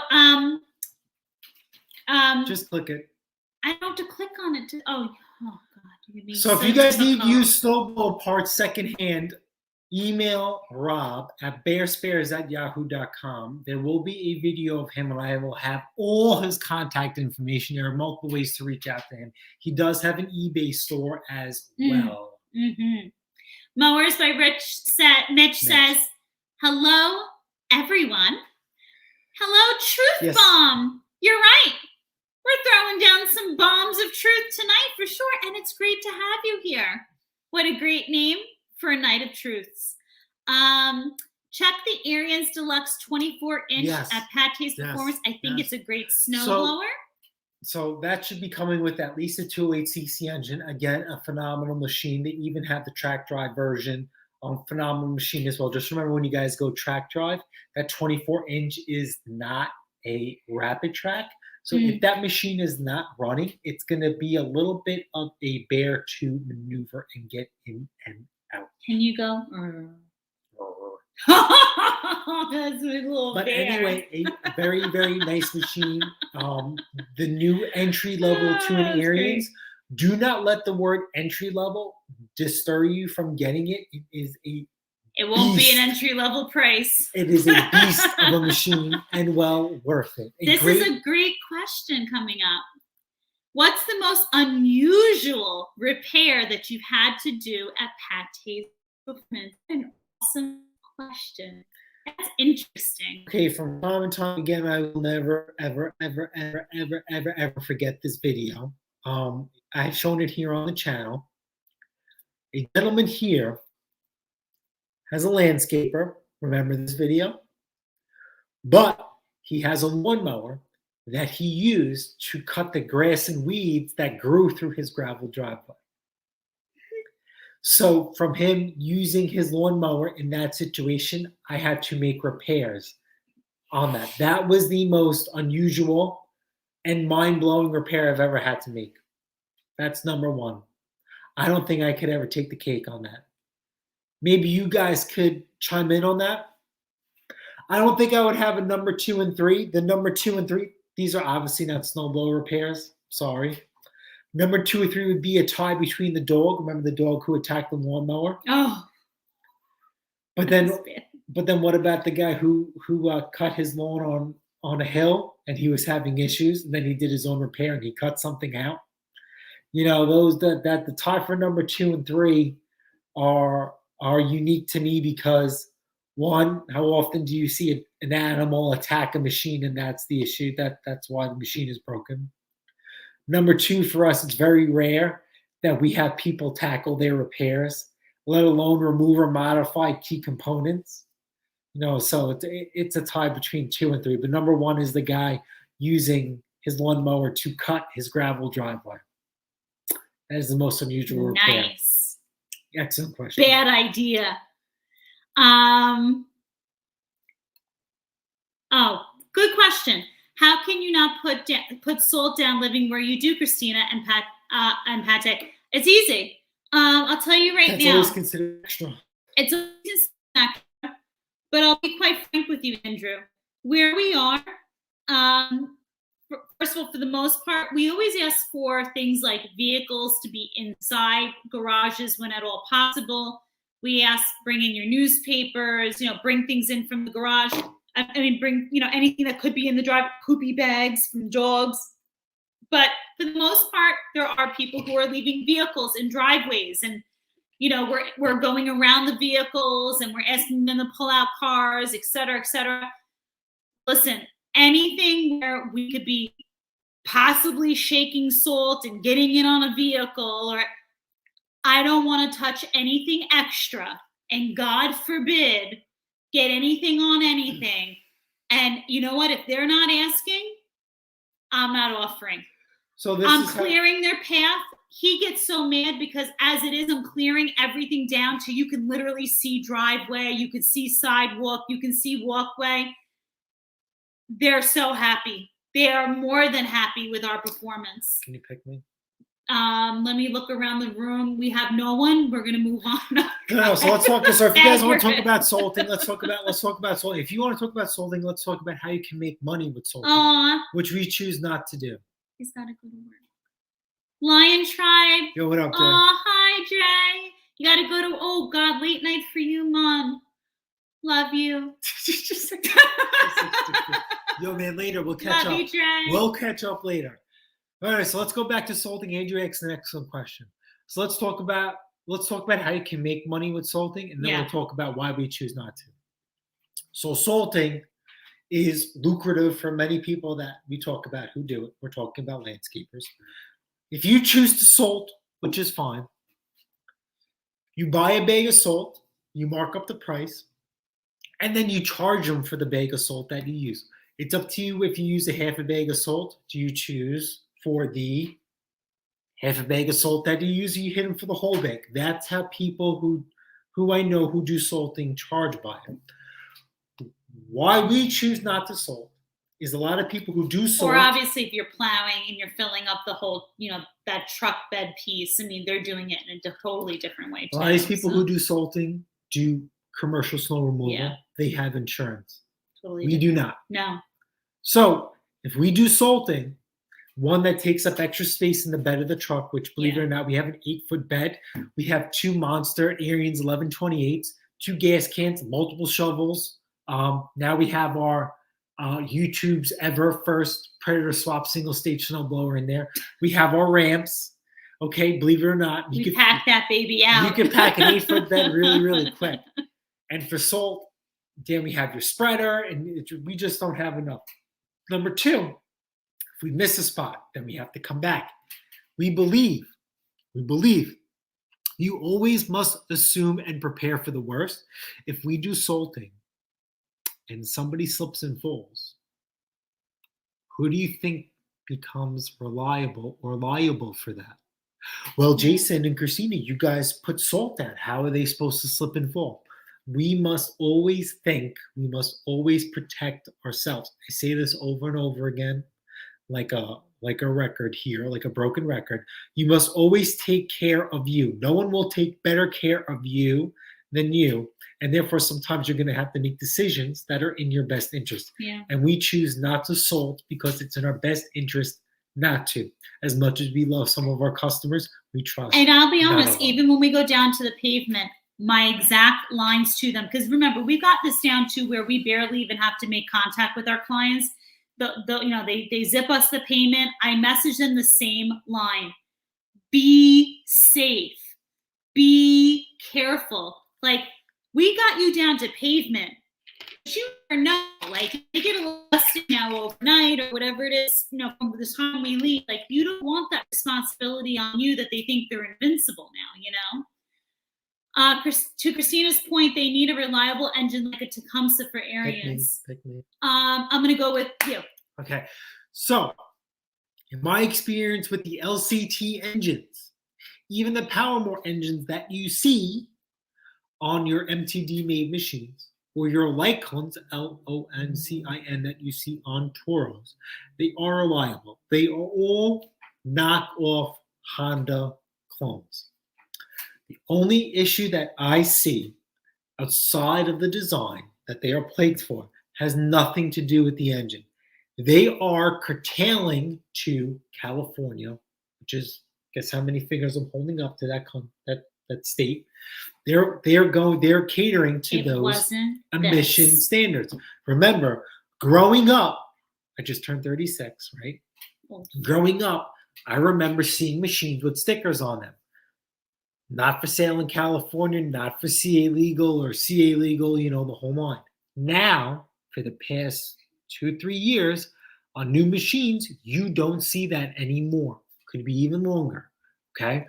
Now, to cut down production costs, which is something that we cannot put on the manufacturer, we have to look at ourselves in the mirror as the consumer for budgetation-wise, that they are putting all these machines for California emissions and just putting them out into the wild. So what do we have to do? We have to pull out the idle jet and we have to open it up just a little bit more to stop the surging or clogging up so easily. Steve Swell Engine Saloon has a fantastic video on lawnmowers, and I have a plethora of videos on snowblowers regarding that in the grand scheme of things. Other than outside of that, you might have to do a valve adjustment, but that's normal. Instead of on a flathead where you have to lap valve, on an overhead valve engine, you pop off the valve cover and you adjust the valve. It's just that simple. Excuse me. So take it for what it is. Remember, I see things for the most part on a homeowner level. It's very rare I see things on a commercial level in regards to a snowblower. So everything outside the engine tends to fall apart before it does. Most of the problems we see with an engine are owner-operator caused. The only thing I will take to the grave about these new engines is EFI. That is a very tricky scenario. I think Ariens is phenomenal, being the first company, being first to flight with a fuel-injected Ariens or a fuel-injected snowblower, period. But there's a little bit of more technology, which I covered in the channel, which I don't agree with, but I do understand.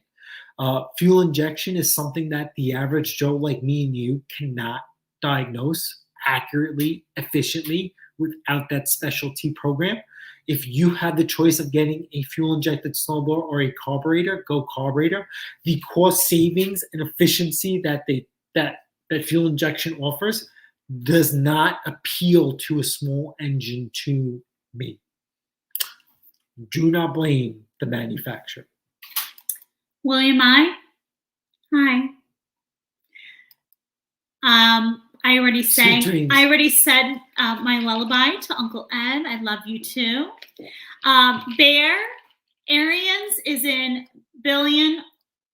He's not in Billion, but he's 40 minutes from there. Yes. About 40 minutes up the road from me. We just drove by the plant last Sunday, in the way to a casino, should have invested that money in a snowblower. Oh, shnikes. But you Sorry, know what, though? As Rob. long as you and the missus had a good time, that's all that matters. Skip wrote, love the China. Howdy. You know what, Skip? At this point, we don't have a choice. I know. And he could change my mind. You cannot go out and buy a brand new snowblower and say that you want it made soup nuts in the USA. You're not. It's just not going to happen. Shame. I think you're doing yourself a hero by buying a great snowblower like Aaron's. I have nothing but praise for Aaron's snowblowers. We have had the better part for 20 years. Absolutely. So as you guys know, we love Aaron's in general. But our collection is from a certain generation. I believe the generation that we choose and we love and that we own, that we operate, and that we swear by is the greatest version of Arians of all time. Now, I know I'm going to catch some slack from some of you other people out there that beg to differ, but we use our machines on a commercial level. 15, 20 years old, our machines are. My bad boy rips. Her machine let out its first ghost. And honestly, that is not the worst repair ever. I haven't had enough to digest the repair on how to tackle it, but I'm definitely going to vlog it. It's more of a time-consuming repair than it is a cost repair. And can I keep it real? Let me finish. I also sucked up a brick on my last snow removal, which has nothing to do with the repair at hand. But we've owned these machines. Accidents happen. These machines are 15, 20 years old. Now, but I still felt we did not buy them brand new. We bought them secondhand. That's number one. Number two, we have a phenomenal, great return on investment. Yeah. I cannot say this word enough. We have a collection, an unethical, unjustifiable collection of Arians. We are able to have that collection and fleet of Arians because of the machines that we choose to use in the first place that make us so much money that we could splurge on others and other things in life as well. John says, you're not blind yet, so I guess you didn't put one in there. The camera in his bathroom. Oh, love. Have some more confidence. I'm sure it's all beautiful. Arians is Asian. We messed up and outsourced to Asia. The snowblowers today are junk. AX engines are from Vietnam, and the aluminum is inferior. Hey, I have an old Garden Way Troy built. I gave $50 for 2 years ago. 10 HP Tecumseh, fired it up last week and prepped for the season. My neighbors love it because I play with that thing over 3 blocks. So if memory serves me correct, I've only seen those a few hands. If you have the one I'm thinking of, you should actually have a peerless transmission in there. Pretty cool machine. We can go back to the AX engines. So we screwed up and we outsourced to Asia. So we're not Arians is not we. The consumer is the one to blame. The consumer doesn't care about quality. The consumer cares about a throwaway. So the consumer wants the best bang for your buck. The consumer wants to stretch out its dollar. The consumer wants a buffalo nickel to poop out 2 dimes. With Tecumseh shutting down in 2008, closing for good, Briggs & Stratton moving to overseas, you have companies like Wisconsin and Clinton ceasing to exist. What other American-made engines or American-made companies out there are there? There aren't any. Zero. Zip, none, zilch. I don't even think that there is an engine manufacturer in the diesel and automotive world that is made in the USA from nut to bolt, camshaft to spring, the whole 9. AX engines are from Vietnam and aluminum is inferior. Now that is something new to me. I'm not sure about that, but I do acknowledge that they are from overseas.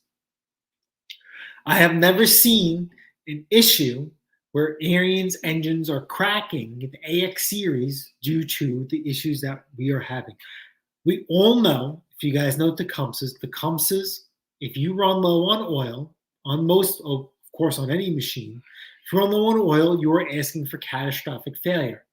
Air Tecumseh's, for the most part, the newer ones, later down the line, they are very, very oil level happy. Even if they run a little bit low, you're running the risk of the rod having claustrophobic issues and saying out of here and coming through the side of the block. You will see a lot of Tecumseh engines suffering from cracked blocks. That is not Tecumseh's fault. That is the owner operator not keeping up on simple maintenance and oil changes. The AX engines, from what I understand, like most snowblowers, are China copies and clones, and they are great engines from what I understand. The only issues that we have are the idle circuits here on the island, which you just need to open up, which is a very simple task at hand to correct. William, I know the mister got the date wrong on today's live. Is it the 11th? No, it's the 12th. Oh. That's because we want everything cheap. Thank you. Yeah. Thanks for coming back the second time, JP, we love you. John says, I've got to run, gang. Great stream, Jason and Christina. I enjoyed it very much. Have a great weekend, everyone, and stay safe. My weekend will be better when I get that email from you. Oh, I can't wait. I'm getting so excited. Husqvarna makes an incredible product. The Toros are a great machine. Husqvarna does not make an excellent product. On my channel, if you guys look at it, I actually have a Husqvarna in my driveway now. It's actually here a lot longer than I want it to be. Let's talk about this. So this Wufu COVID container ships out in the ocean not getting here has impacted me on this Husqvarna snowblower. So I quote this repair because I did it not too long ago. Due to what's going on, 3 months later, the cost of the part is 150% more than original, number one. Number two, it's 150% more than the original. After I realized the fact that I made, I tried passing that cost on to the customer. They didn't want to have it. So, in order to save face, and in my mind, the courtesy thing to do, the right thing, is I ended up doing the repair at the quoted price that I gave them, compared to the new adjusted price based on the 150% raise. Can we answer a question about that? Number two, we'll get to you. I couldn't even get a part because it's on national back order from the vendor that I choose to use all the time for that part. Now, I had to pay even more to get it from someplace else, just to keep the customer happy, our reputation in the green, and to get this machine moving on so we can get somebody else in. So where did you get the original price from that you gave the customer? Sears. And how come you didn't place the order for it right then and there? I did.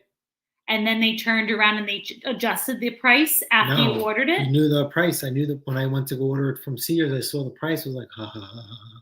That's not what it was the last time. So I reached out to the customer. Hey, man, listen. He's like, well, you quoted me. He says, I says, all right, I'm not going to press. So you mean you saw the price, didn't order it, reached out to the customer, to confirm. And by the time you got an answer back from the customer, it changed? No.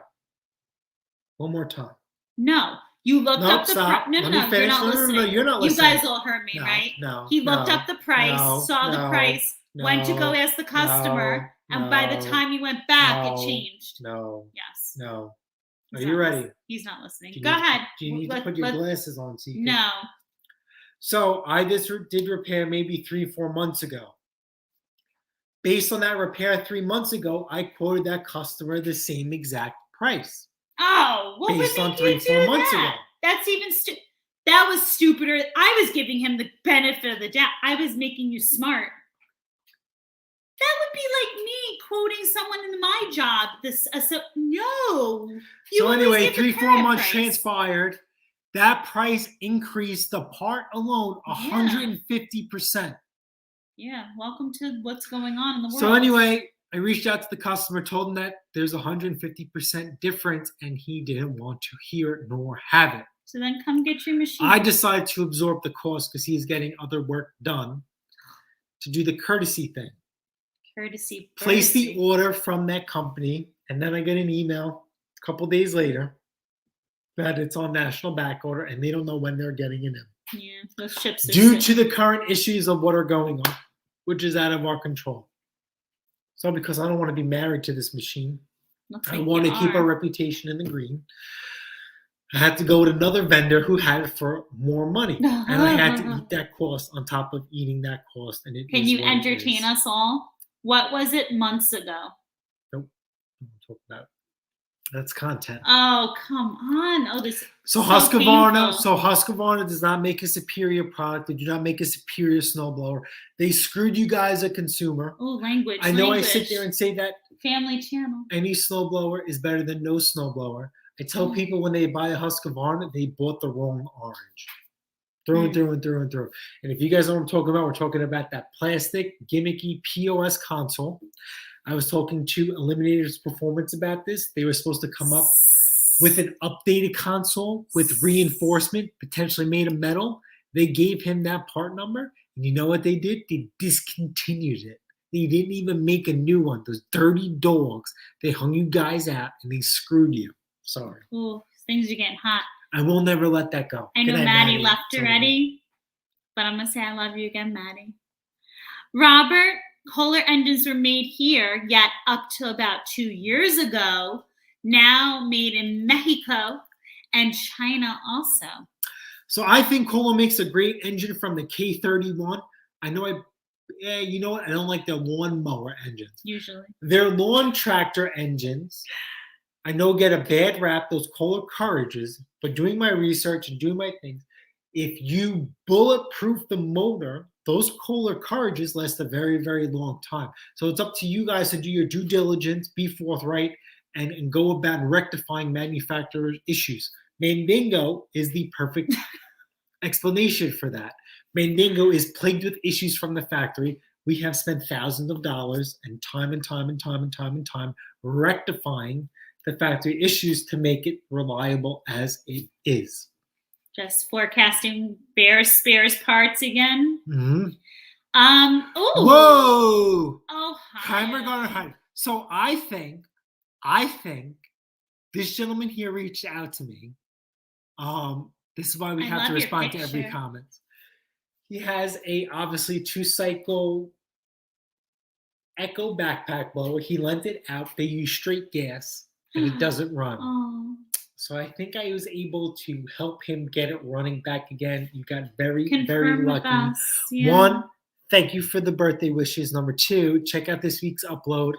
The only thing I ask you to do is participate in that, please. Jason, have you ever done the impeller mod on a composite impeller? Excellent question. Absolutely. The composite impeller is another term for plastic.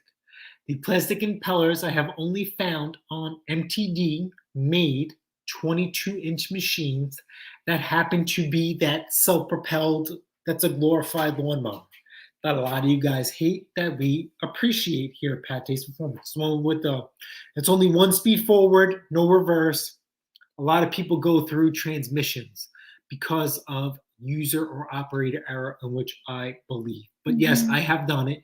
0 issues. I actually have videos showing you how to do it, and I actually have a performance video showing how the machine flies, and it sends snow over my car.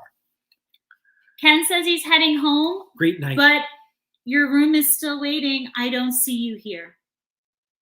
Are you running late? How was dinner? No, you're yummy, Ken. You're yummy. Lion Tribe already had to go to work, so we had highlighted him before. Love you, Dre. Brian King says, I just got a riding mower with a broken frame. So I just picked up a Troy-Bilt lawnmower because I'm an idiot and I can't resist a good deal with a broken frame. Oh, no, you're just a sucker for a good deal. I welded it up. Be easy. Engine Noise 305. First and foremost, I ate the salt. Love your picture. Looks like a tomcat. Very cool. My father used to work on things like that. So let's talk about that. That's cool. I'm off, Mr. and Mrs. Pate, and I will catch you on the next one. Stay safe. Thank you, Mr. Palmer. We love you. Thomas says, I never salt, just get down to the bare pavement. Yeah, that's the name of our game. DC Lawn Maintenance says, if my customers want salt, that's extra. things always come at a price, right? Oh, this is interesting. Engine Noise says mustard actually melts Hold on, we're gonna try that ice, in the video. and it's better for cars and pavement. That is really interesting. You're going to be part of a future upload. Now, here's my question. Engine Noise 305, if you're here, I know this may sound silly. Are you talking actual like Dijon or spicy mustard, or they make like powdered mustard? So which one are you talking about? Very true about protecting yourself, Pate. KCB says, need a trailer and plow on a rider. Hanny Oki says, I don't want is that FL or F1? Or a computer. I want a metal cable in a metal sheath. I have a I want a picture, Hanny. I have a 1973 Arians that works great. Oh, she must be a beaut. An electric start and sold it to and sold it to a friend who cannot shovel anymore. I love the good deed, but oh man, that must have been hard to let her go. So if you want to hear about it, so the fuel injection has a computer built into it. It has a diagnostic port. It actually has two sensors. One that reads your air and fuel ratio and your fuel, because fuel injection, you need to measure the amount of air so it knows how much to inject into the motor for the perfect air of combustion. So that's why I do not. It's just too complicated, man. It's just a snowblower. Please. Casey says, I've sold 9 Tecumseh and 1 Brigg snowblower engine so far. Have 2 left to check out. Wow, so you're ripping apart machines for their parts. Good for you. Wow. Good for you. Thomas says, my Arians is 6 years old, had nothing but problems with it. Well, that's operator error. That's a given. We've spoken about this. Wow, you're lucky. It must be well taken care of. You know what? We always say you take good care of your cars, your machines, they'll take good care of you. Catfish Slayer, they will be all battery powered or electric before long. They have a very, very, very, very, very, very, very, very, very long way to go. I've observed. Well, he says before long. Do I believe that one day our children or our grandchildren, that's going to be the wave? Absolutely, honey. I figure. Doesn't mean we can't still have what we have. There'll be collector's items at that knowing point. What I know now and doing my research, because you guys don't like to invest in all that other stuff, we're probably at least 10, 15 years out, unless there's some crazy technological breakthrough. We're probably about 10, 15 years out before we actually could have a decent, reliable, battery-powered snowblower. Yeah. Even the latest and greatest ego snowblower out there, garbage. Yeah, Andrew just concurs. Battery can't be gas powered yet. Keyword yet, right? Particularly snowblowers. And that's the issue. Technology for batteries have come a long way, but quite there yet to beat a gas. Listen, we love some of our battery powered equipment. We do. Yes. I don't want to give away content. We're in the works for testing out another new product, and I don't have any areas with it. But they're not there yet with snowblowers. Nope. They're just not. Nope. Haney says, I don't think it has a lot of hours on it. When I got it, I just had to change oil and rebuild the carb. It was one of those bowl-less carbs that reminds me of a 2-stroke diaphragm carb. Your 1973 Aaron should remind me of the one where you have to put the lever on the side of the auger housing to engage the levers. I think that's the one where you could actually remove the snowblower attachment and install a different attachment. That is the original tri-built flex. Again, Arian's way ahead of its time. Way ahead of its time. Thomas says, my small engine repair guy told me stay away from Husqvarna snowblowers. They are junk. Thomas Andrews, you are your own small engine repair guy, pal. Ken Small Engines Repair said Husky cable systems are a pain in the True, which is also due to their plastic console. And then also what we've experienced with lawnmowers, same exact thing. Very costly on certain Husqvarna lawnmowers. Michael Showers. Welcome. Welcome. So, welcome to the channel. He comes up, he's been here a bunch of times. Okay. He just never tells us where he's from. Well, Mr. Michael Showers, welcome back. Please check this week's upload. He's playing hard to get. You owe me this week's upload. Please check out this Monday's upload, and you better acknowledge it. Iron Duke says, are Kohler engines being manufactured overseas as well? I have been seeing the smaller Kohler engines on the chipper shredders. Oof, gotta be beat on that one. Good question. If someone knows, let us know. He says, everything is jumping prices like crazy. WM carb cleaner was $1.97 per can, then $2.48, now $2.58, trying to use less and more compressed air and the ultrasonic. Yeah. So how about this? So here's a really cool tip. Crafty. Here's a really cool tip with carburetors, especially ones that have gaskets and O-rings in it. You should stay away from carb cleaner because they might shrink them. Try and use maybe something like WD-40 or anything that's like a penetrant based, like a PB Blaster or something like that. Just keep that in mind. Interesting. Good tip, babe. Brian King says, I like Lawnkin. Am I saying it right? But I feel like Power More uses very cheap castings and plastic. I am talking lawnmowers, though. Snowblowers are rare in Western Oregon. Okay, so Mr. King, I'm sorry for you, Mr. King. Because I've always wanted to get my hands on one, I've been actually looking for a Power More lawnmower. They've come up for sale, and I just haven't been able to buy one. I was actually willing to pay full asking price for one, just to have it here on the channel. Remember, the minute we learn something is the minute we're able to teach something. And doing what we do now, there's our game plan has changed for certain machines and certain products that, I won't go out and buy something brand new unless I have to. But I would definitely go out and buy a niche or unique machine that I think a lot of people will benefit from. And those Power Smart lawnmowers, the price is right. And that's what some people want. They don't care about cut quality. But I honestly think if you guys seen what I've done on my channel lately, it doesn't matter how expensive your lawnmower is, it can still cut like crap. If you put the correct blade on there, you're opening yourselves up to a really nice game-changing mower. Heaney says, I have a good Simplicity from about 1979, older than you two. Yep. Maybe not her, but I think. Yeah, good thing you added the I think part. Ken says, piston cylinder kit, like new. This has me rolling because Rick, Jason, can you send me one of those hats? Maybe then my bald head can grow a mullet little like yours. Rick, I just imagined you with a mullet. I would probably tinkle in my pants. You know that you can buy them on Amazon, right? Like a mullet wig. Rick, do it. Do it. Will's Small Engine Repair What's LLC. happening, man? How are you? Good to have I've been you. so absent on social media to a certain extent because I've been so busy. How are you doing with your MTD? I'm just curious of how far along you got with that. Henry, sweet dreams, and we love you. Good night, honey.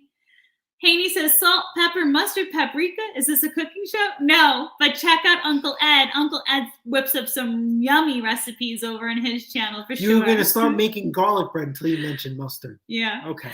JP, this particular machine with composite impeller is the Craftsman, and it's a 24 cut 3 SPD.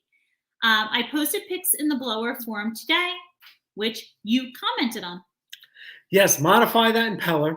Okay. So remember, we have manufacturing and supply issues in the past. That impeller should be 4 blades. It's made of plastic, no problems. You should be cutting that at 2.5 inches long. Shows you how much I know about that machine. Your impeller mod, 2.5 inches should be your flap in width. Your length is what it needs to be. That I don't know. I just go by eyeball and I'm measuring, not measuring tape. But I know 2.5 inches for a fact. With my previous supplier mud flaps, I can get away with a sheet metal tech screw. With my new supplier mud flaps, I actually had to nut and bolt it on. The new mud flap supplier is actually too thick, and the tech screw could not bite and hold it. Again, I don't care what type of snowblower you have. I don't care if you say you don't have clogging issues. There is a gap between the impeller and the auger housing. Modify the impeller and watch the snow fly. You will thank me later, and the Tim Allen in me and the Tim Allen in you will be, very, very happy. Do it, JP, and don't think twice about it. Brian King says mustard has a lot of vinegar in it. Interesting.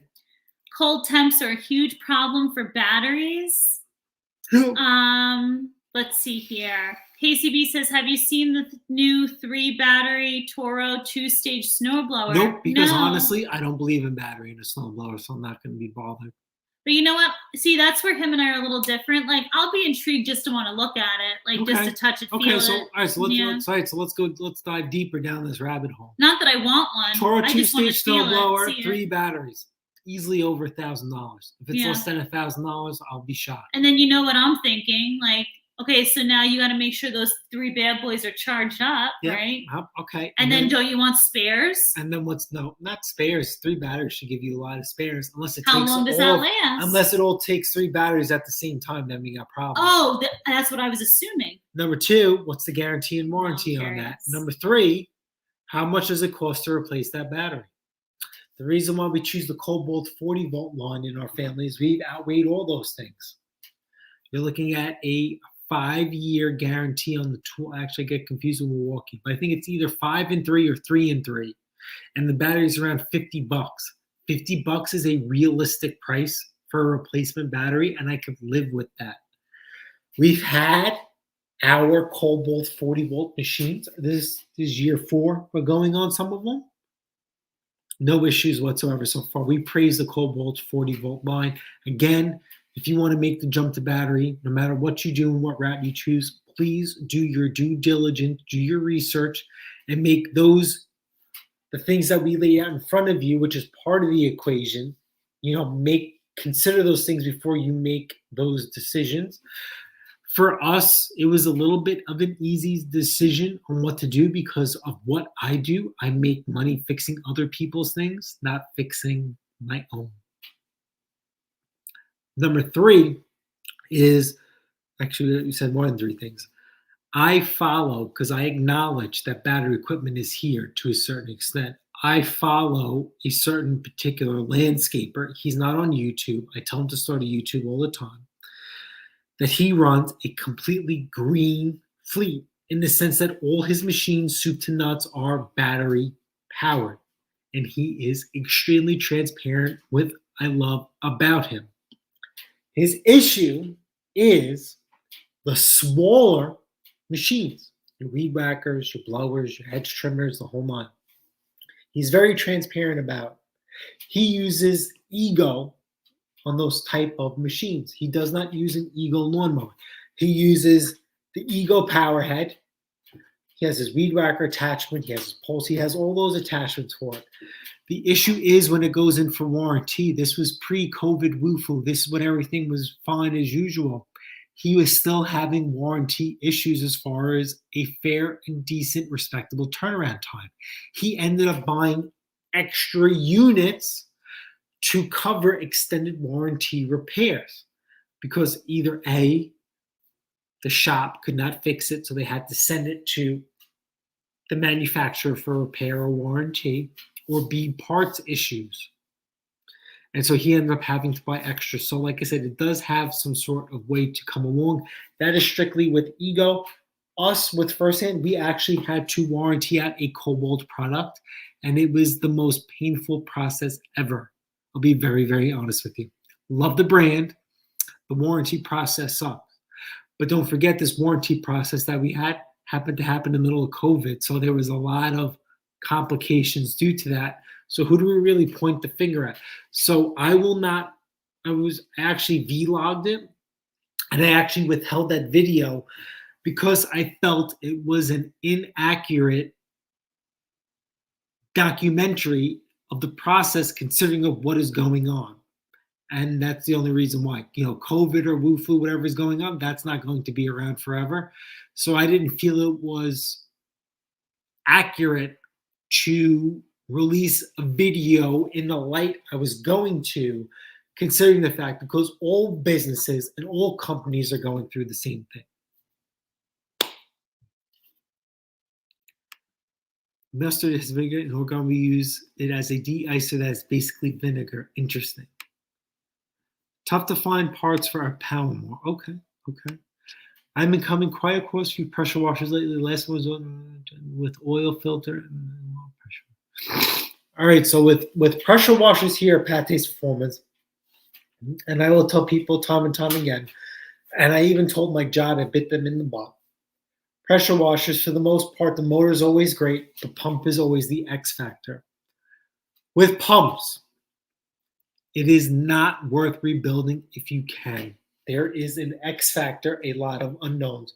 You are better off for your own sanity, even if it's a repair, you replace it. You replace the pump. You do not rebuild it. My job has a heated pressure washer called a steam jetty. And the repair company that they chose to choose to do the repairs elected to rebuild the pump. Guess what happened? 2 months later, pump's no good. Started leaking like a sieve. And what ended up happening? I had to put a brand new one on.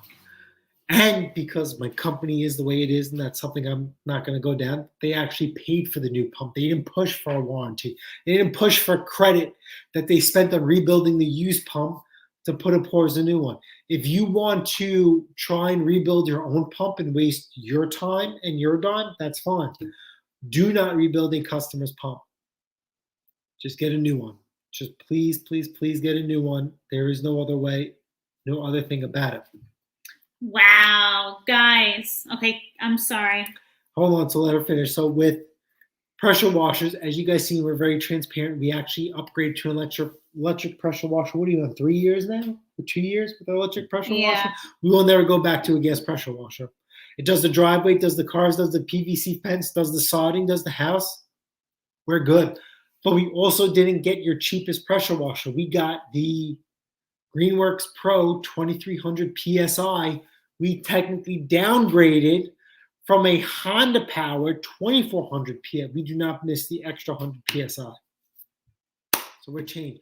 As you guys know, when you guys research pressure washers like we did, it's not about the pressure washer. It's about the chemicals that you use. Yeah. Go ahead. You did your research on the Toro. I'm going to tell you right now. So that, first of all, I forget who brought up about the three. I think it was Andrew. Andrew, the 3 battery Toro 2-stage. First of all, it doesn't come 3. It gives you the option for a 3rd battery.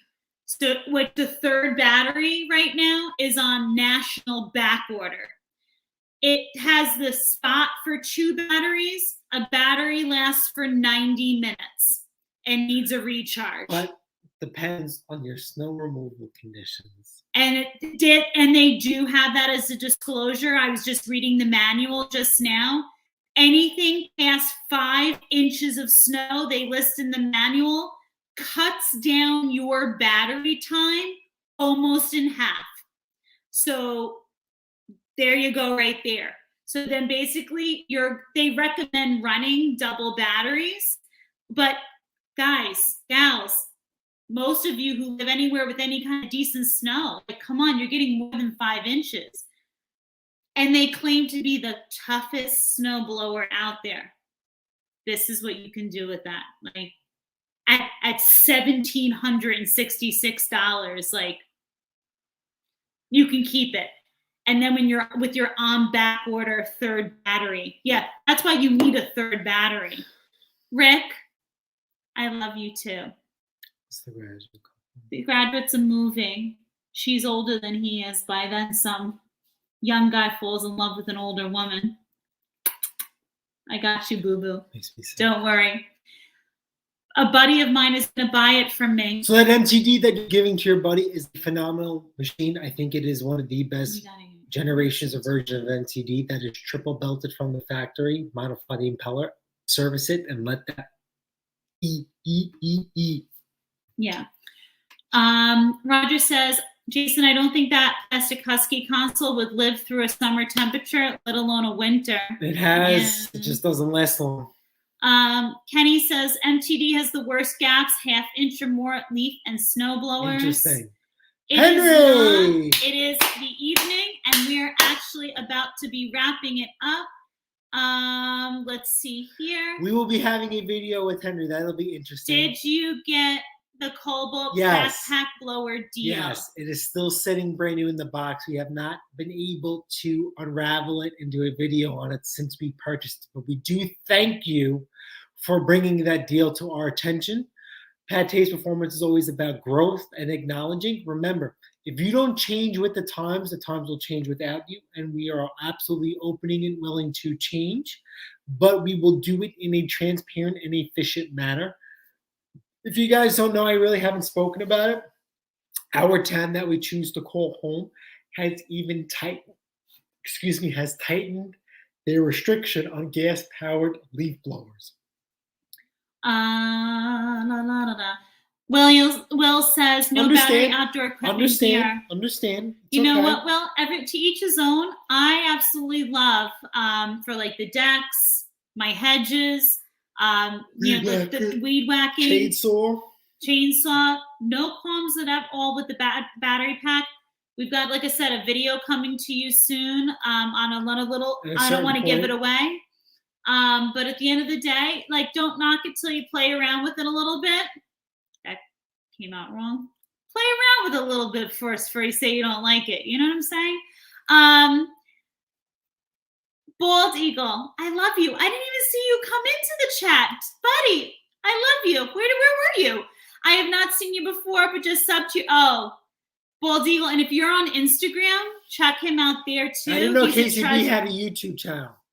Instagram is where he's famous for. You gotta get on Instagram.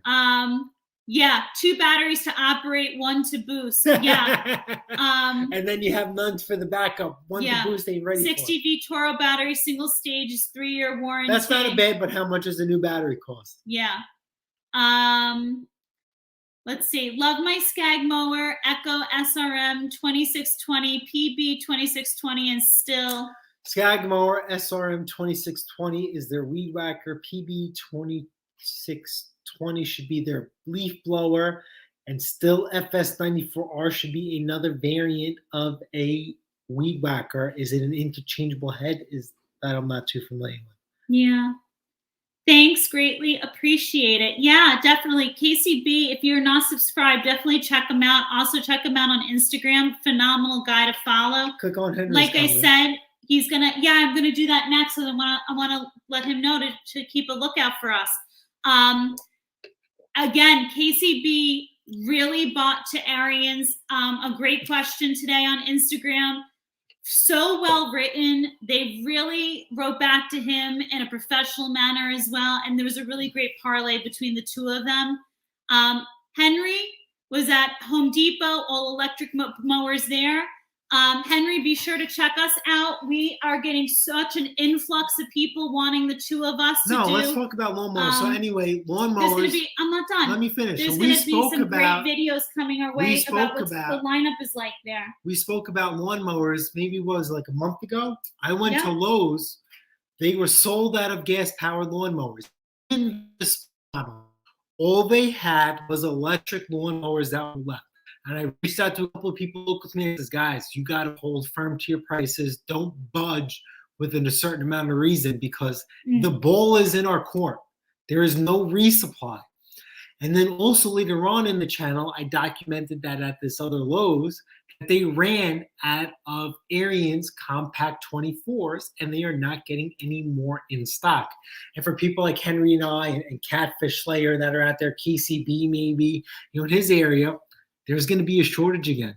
So you guys need to hold firm to your prices and with a certain extent, increase your prices like we have done. We have increased our prices. There is something called inflation. Other companies are raising their prices according to inflation. You should be doing the same as well. Toro, 3 years on battery, 2 years on the machine for power clear, 60V, 3-year machine on power shovel. But again, you got to figure out how much those batteries are. That's going to be the deal breaker. How much gas do you think you're going to see by going back? Oh, he's going to send us a picture. jpate@gmail.com. That's the same email address you could send your video into. Okay, For this week's upload. jpatay@gmail.com. So who likes what YouTube no longer shows the dislike count? I didn't even know they did No, they clearly still do, because we still have our one person with the thumb down, but I know who they are, so it's okay. Can I say something? I don't mind the dislike button. My only wish is that person would get a little bit of help. When you hit the dislike button, constructive criticism, right? I've had some, I spoke about this before earlier in this live. Yeah. One of my best videos is also one of my worst videos. And I went out of my way to rectify that video. And it's still not good enough. So it propelled me to go out and buy another machine, almost identical to it, and redo that video series all again. You guys will learn from my mistakes. Fail, like Chris from Prime from Good Time says, first attempt in learning. That video I put out that is extremely successful, but is also extremely horrible, was the infancy of my channel. And I have grown. I have listened to what you guys said. So you guys should be doing the same thing with me. Amen. Amen. Yeah, I saw that Bold Eagle. It's all about politics. What? Oh, yeah. The dislike button. I'm okay with it. As you guys know, I have broad shoulders. I can handle criticism constructively very, very well. And I can handle criticism in a non-professional manner, and I will go blow for blow with you, and she hates it. No. Here's the thing. I have broad shoulders. I'm very much a professional through and through. My issue, I don't think they should remove things like the dislike button. Let me finish. I'm a very strong believer in thumbs up and thumbs down should be there. What I am a believer in is if you are going to be man or woman enough to do the thumbs down, then at least be man or woman enough to say why. Because at the end of the day, everything is a learning experience. So if you're not going to be man or woman enough to sit there and say why, then take your little finger and get to marching and go see you later, love you, goodbye. You know what I call the people who like to sit here and do this? Keyboard warriors. At the end of the day, they're unhappy people who are miserable with themselves, who are clearly not giving anyone the thumbs up because they're miserable with themselves, because they don't like the fact that other people. Those people too much attention. Oh, I don't care, because the person who I know is doing it is listening. Because at the end of the day, they sit there and they're not happy with themselves. Like, guys and gals, we can all get along and be friends. Like, you can make friends here. Pate's Performance is here for everyone. But at the end of the day, nope. People just sit there behind a keyboard and it's easier that way. We've made it too easy for people.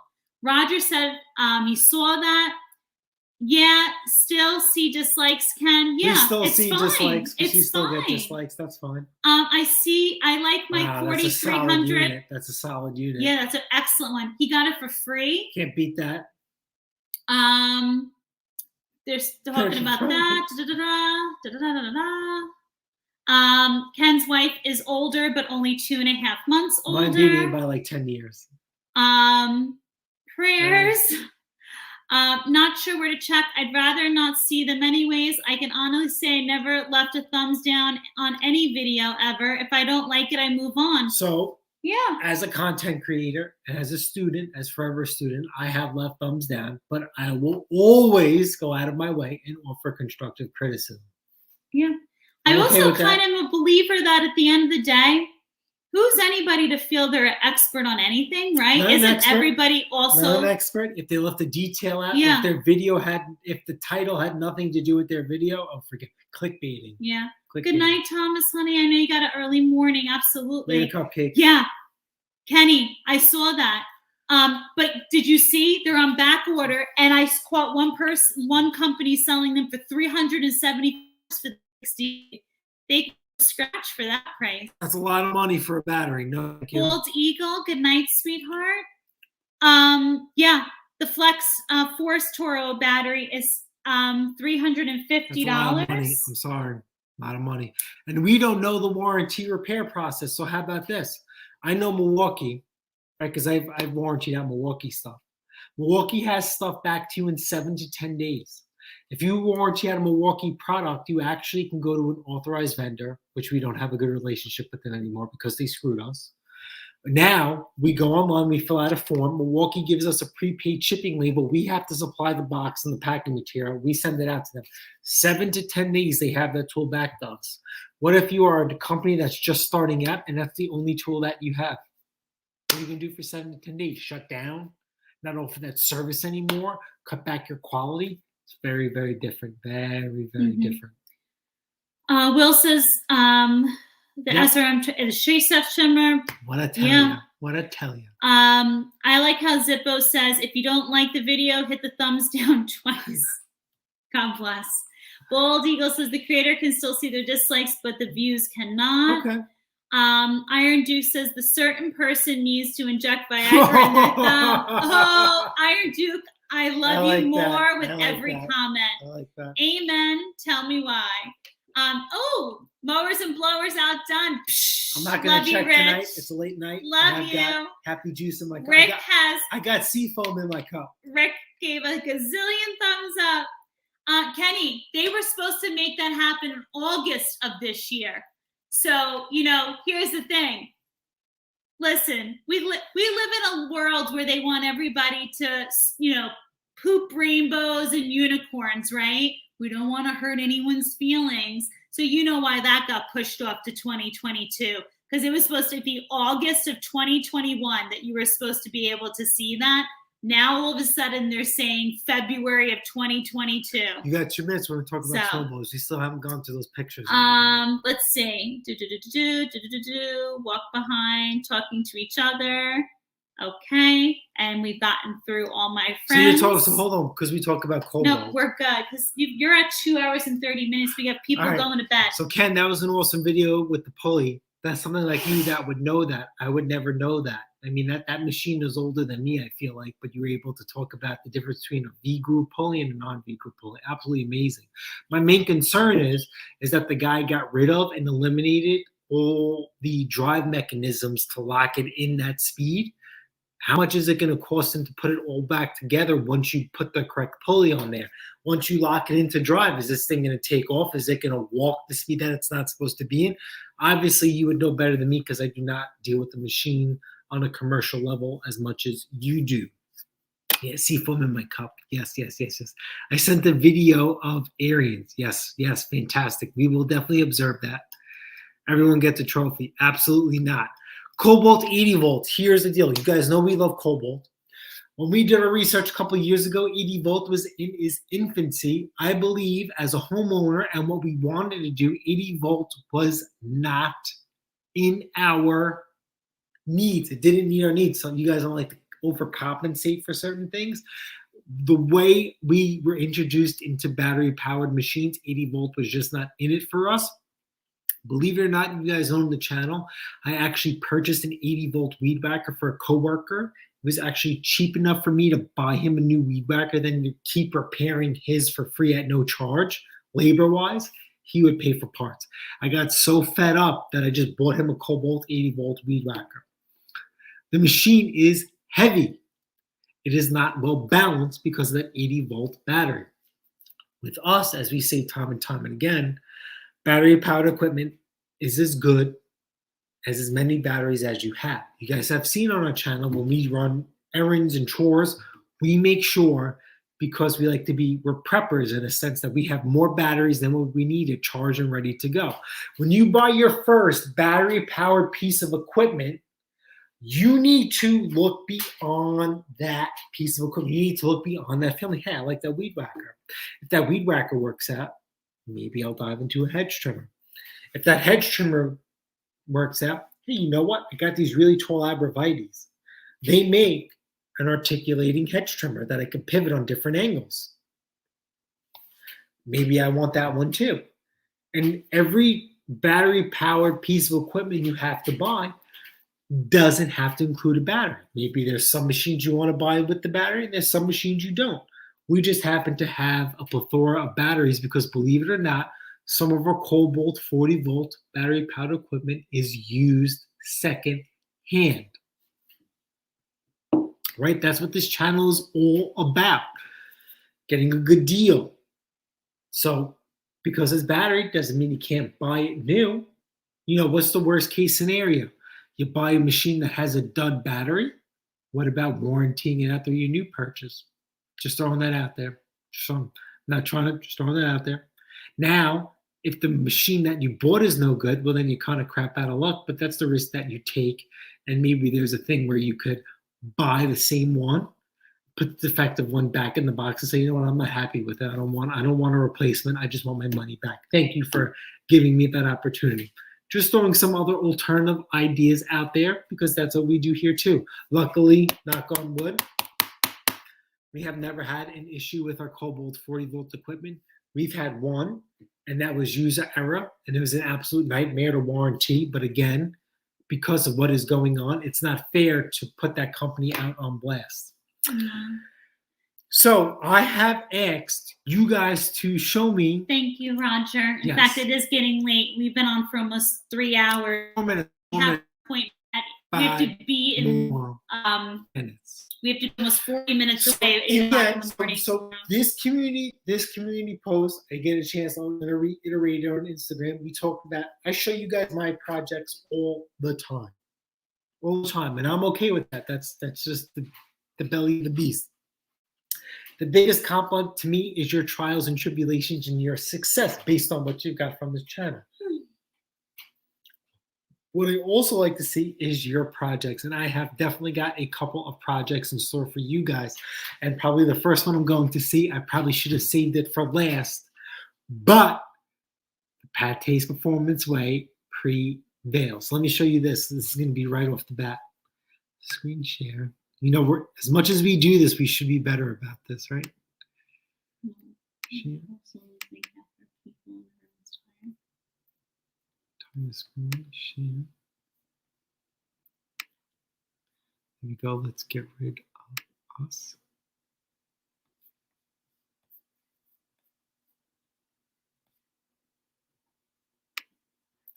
Shrink down. And we have, where's the photos? Hold on, guys, bear with me. So first and foremost, let's acknowledge family. This is Ken's Small Engines. Come on. Can we blow this up? Why can't we blow this up? It's asking us to import now. All right, so here with this. We'll go through snowblowers. So Pate's Performance Way Arians. This is from another person who fixes and flips. His actual preference of snowblower is an Arians itself. As you guys can tell, this is an older machine. Whoops. This is an 824E, 8 horsepower, 24 inches E for electric start. This is an older machine, but a goodie, oldie but a goodie. This doesn't have full tilt shoot control, but this machine does come equipped with the capability of having a double belted auger, aka triple belted machine. We use this at my job, phenomenal machine.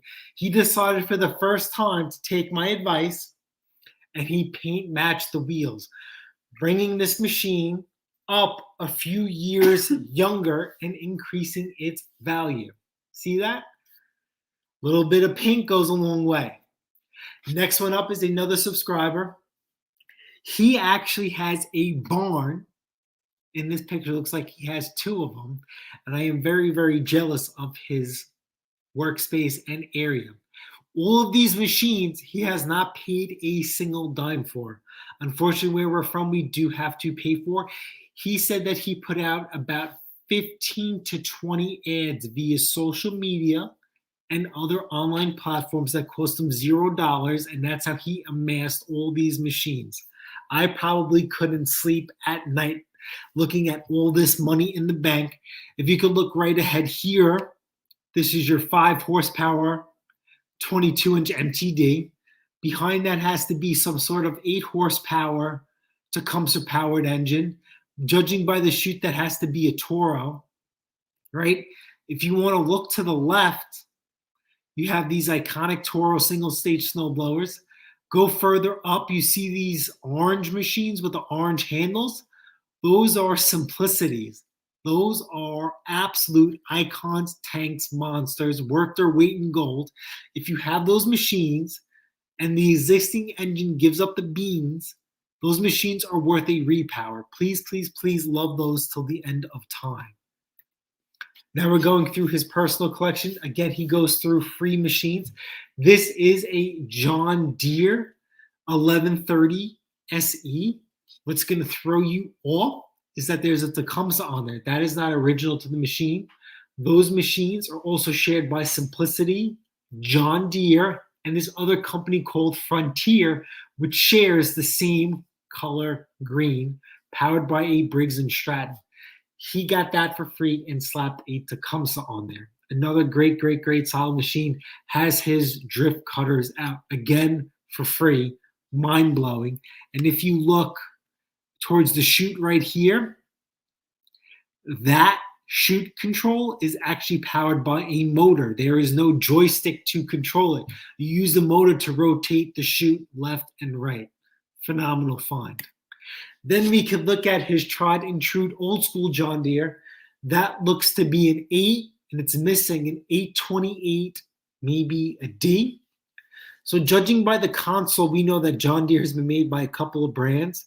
This console here looks like that this was made by Murray and not Ariens. Your dead giveaway is the chute adjustment right here. That is Murray through and through. If this was an Ariens, it would have the rod that comes from the console all the way through. And you see this lever here? That is like a crank that you move like clockwise and counterclockwise to rotate the chute left and right. What else do we have? This is another subscriber. We actually did an Instagram live. He got this for free with a locked up motor. And we maybe spent about 10, 15 minutes, maybe a little bit longer. Time flies when you're having fun. We unlocked the motor. We cleaned the carb. And he got this thing running. This thing actually has electric start. The pull start didn't work because the way it is. He did use my links in my channel after the fact of our video that he bought the idle jet screws, the carb jetting screws. And what was the other thing he bought? Oh, and the torch cleaners to clean the carbs, because believe it or not, we were able to get this machine running with a quick and dirty. Now, why can't we blow up Ken's photo? Because that is a proud mommy me moment. Downloads. Bear with me, guys. If we can't get this, then we'll just throw this on the community page. Where are those photos going?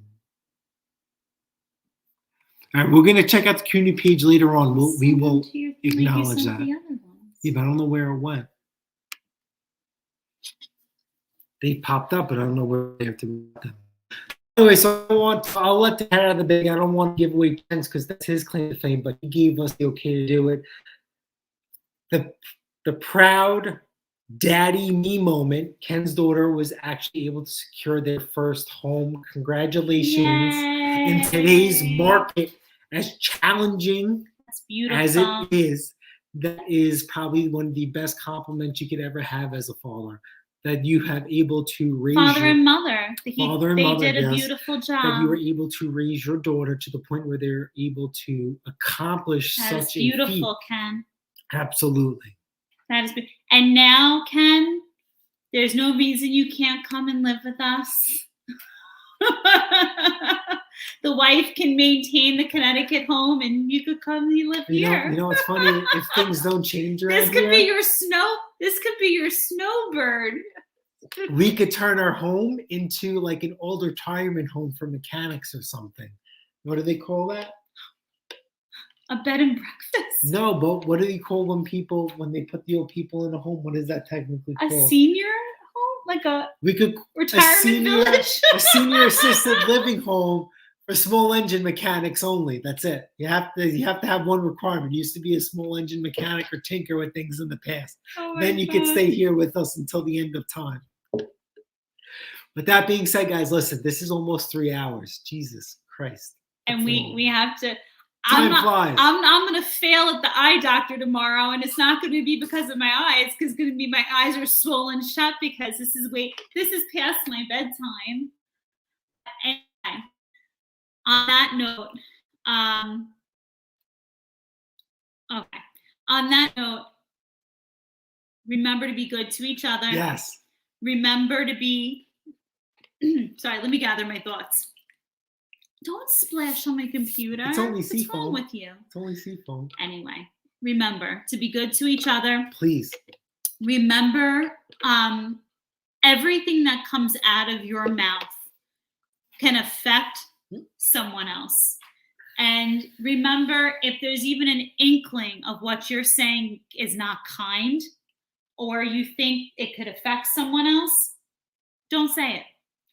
At the end of the day, people have feelings. People need to hear the truth. And I'm glad I said it tonight. So at the end of the day, remember you're never alone. Remember you guys are family to us and the best family we have. So at the end of the day, remember you're never alone. Jpate's performance is only apparently now an email away. I am so nervous to what could be coming through. So please, guys, at the end of this chat, at some point in time, I'm going to be reminding you guys constantly throughout the whole month and beyond. I posted a video, I think this Monday or maybe Wednesday. Please check that out. Please send me an email. I would greatly appreciate it. Also, as content creators, I hate the word YouTuber, right? Or as Kenny says, the Throg's Neck Bridge away. I believe that we've given you guys a lot. We have reached out to maybe closer, maybe we have exceeded over 1.5 million people. We have never asked for any money. We have never asked for any donations. We have never asked for any Amazon wish list. What we ask you guys to do is, one, be kind to each other. B, if you learn something from this channel, help someone else. The minute you learn something, is the minute you get to teach somebody else who seeks help. Number 3. And it's the best feeling in the world to help someone else. The money that you save doing it yourself, I want you to reinvest it in yourself, whether that be something personally for you, or maybe we have a gentleman out here that takes his kid out for ice cream all the time now because of the stuff that he does. That's what we want. What I'm asking, or maybe it's just a couple. That's just the two of them. Yes. Maybe it's taking out your spouse for a drink or a nice meal. Or buying her brakes for a car. Or a new microwave. I bought my own brakes. It showed up on our bill. or a new microwave. Or a new that you wash used machine. To. Oh, jeez. He's going to go to bed now. Point being is take the money that you save and put it towards a rainy day fund or put it towards improving the quality of your life because that's all you want. Yeah. I am asking something from you guys.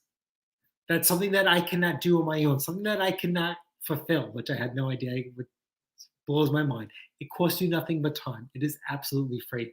And if for some sort of reason you have trouble doing it, reach out to me and I will make every effort to make sure that you can participate. With that being said, thank you so much for hanging out with us tonight. I guess prayers for tomorrow. I mean, you're going to be fine, just whether you want to have an eye patch or not. Yeah, I'm really not trying to look like Halloween's over. Pirate season is over. I am so not trying to look like a pirate for a bunch of days. And so basically, I know if I leave tomorrow, listen, if I leave tomorrow without the eye patch, it means she gave me some more time. And then she's giving me 2 more weeks. And so that would put me at what's 2 weeks after this time? That's putting me around like Thanksgiving. So either I'm being hopefully it's gone before Thanksgiving or she's doing this tomorrow. So I'm going to really hope she just lets me slide for tomorrow, but we'll see. It is what it is. But on that note, I love you guys.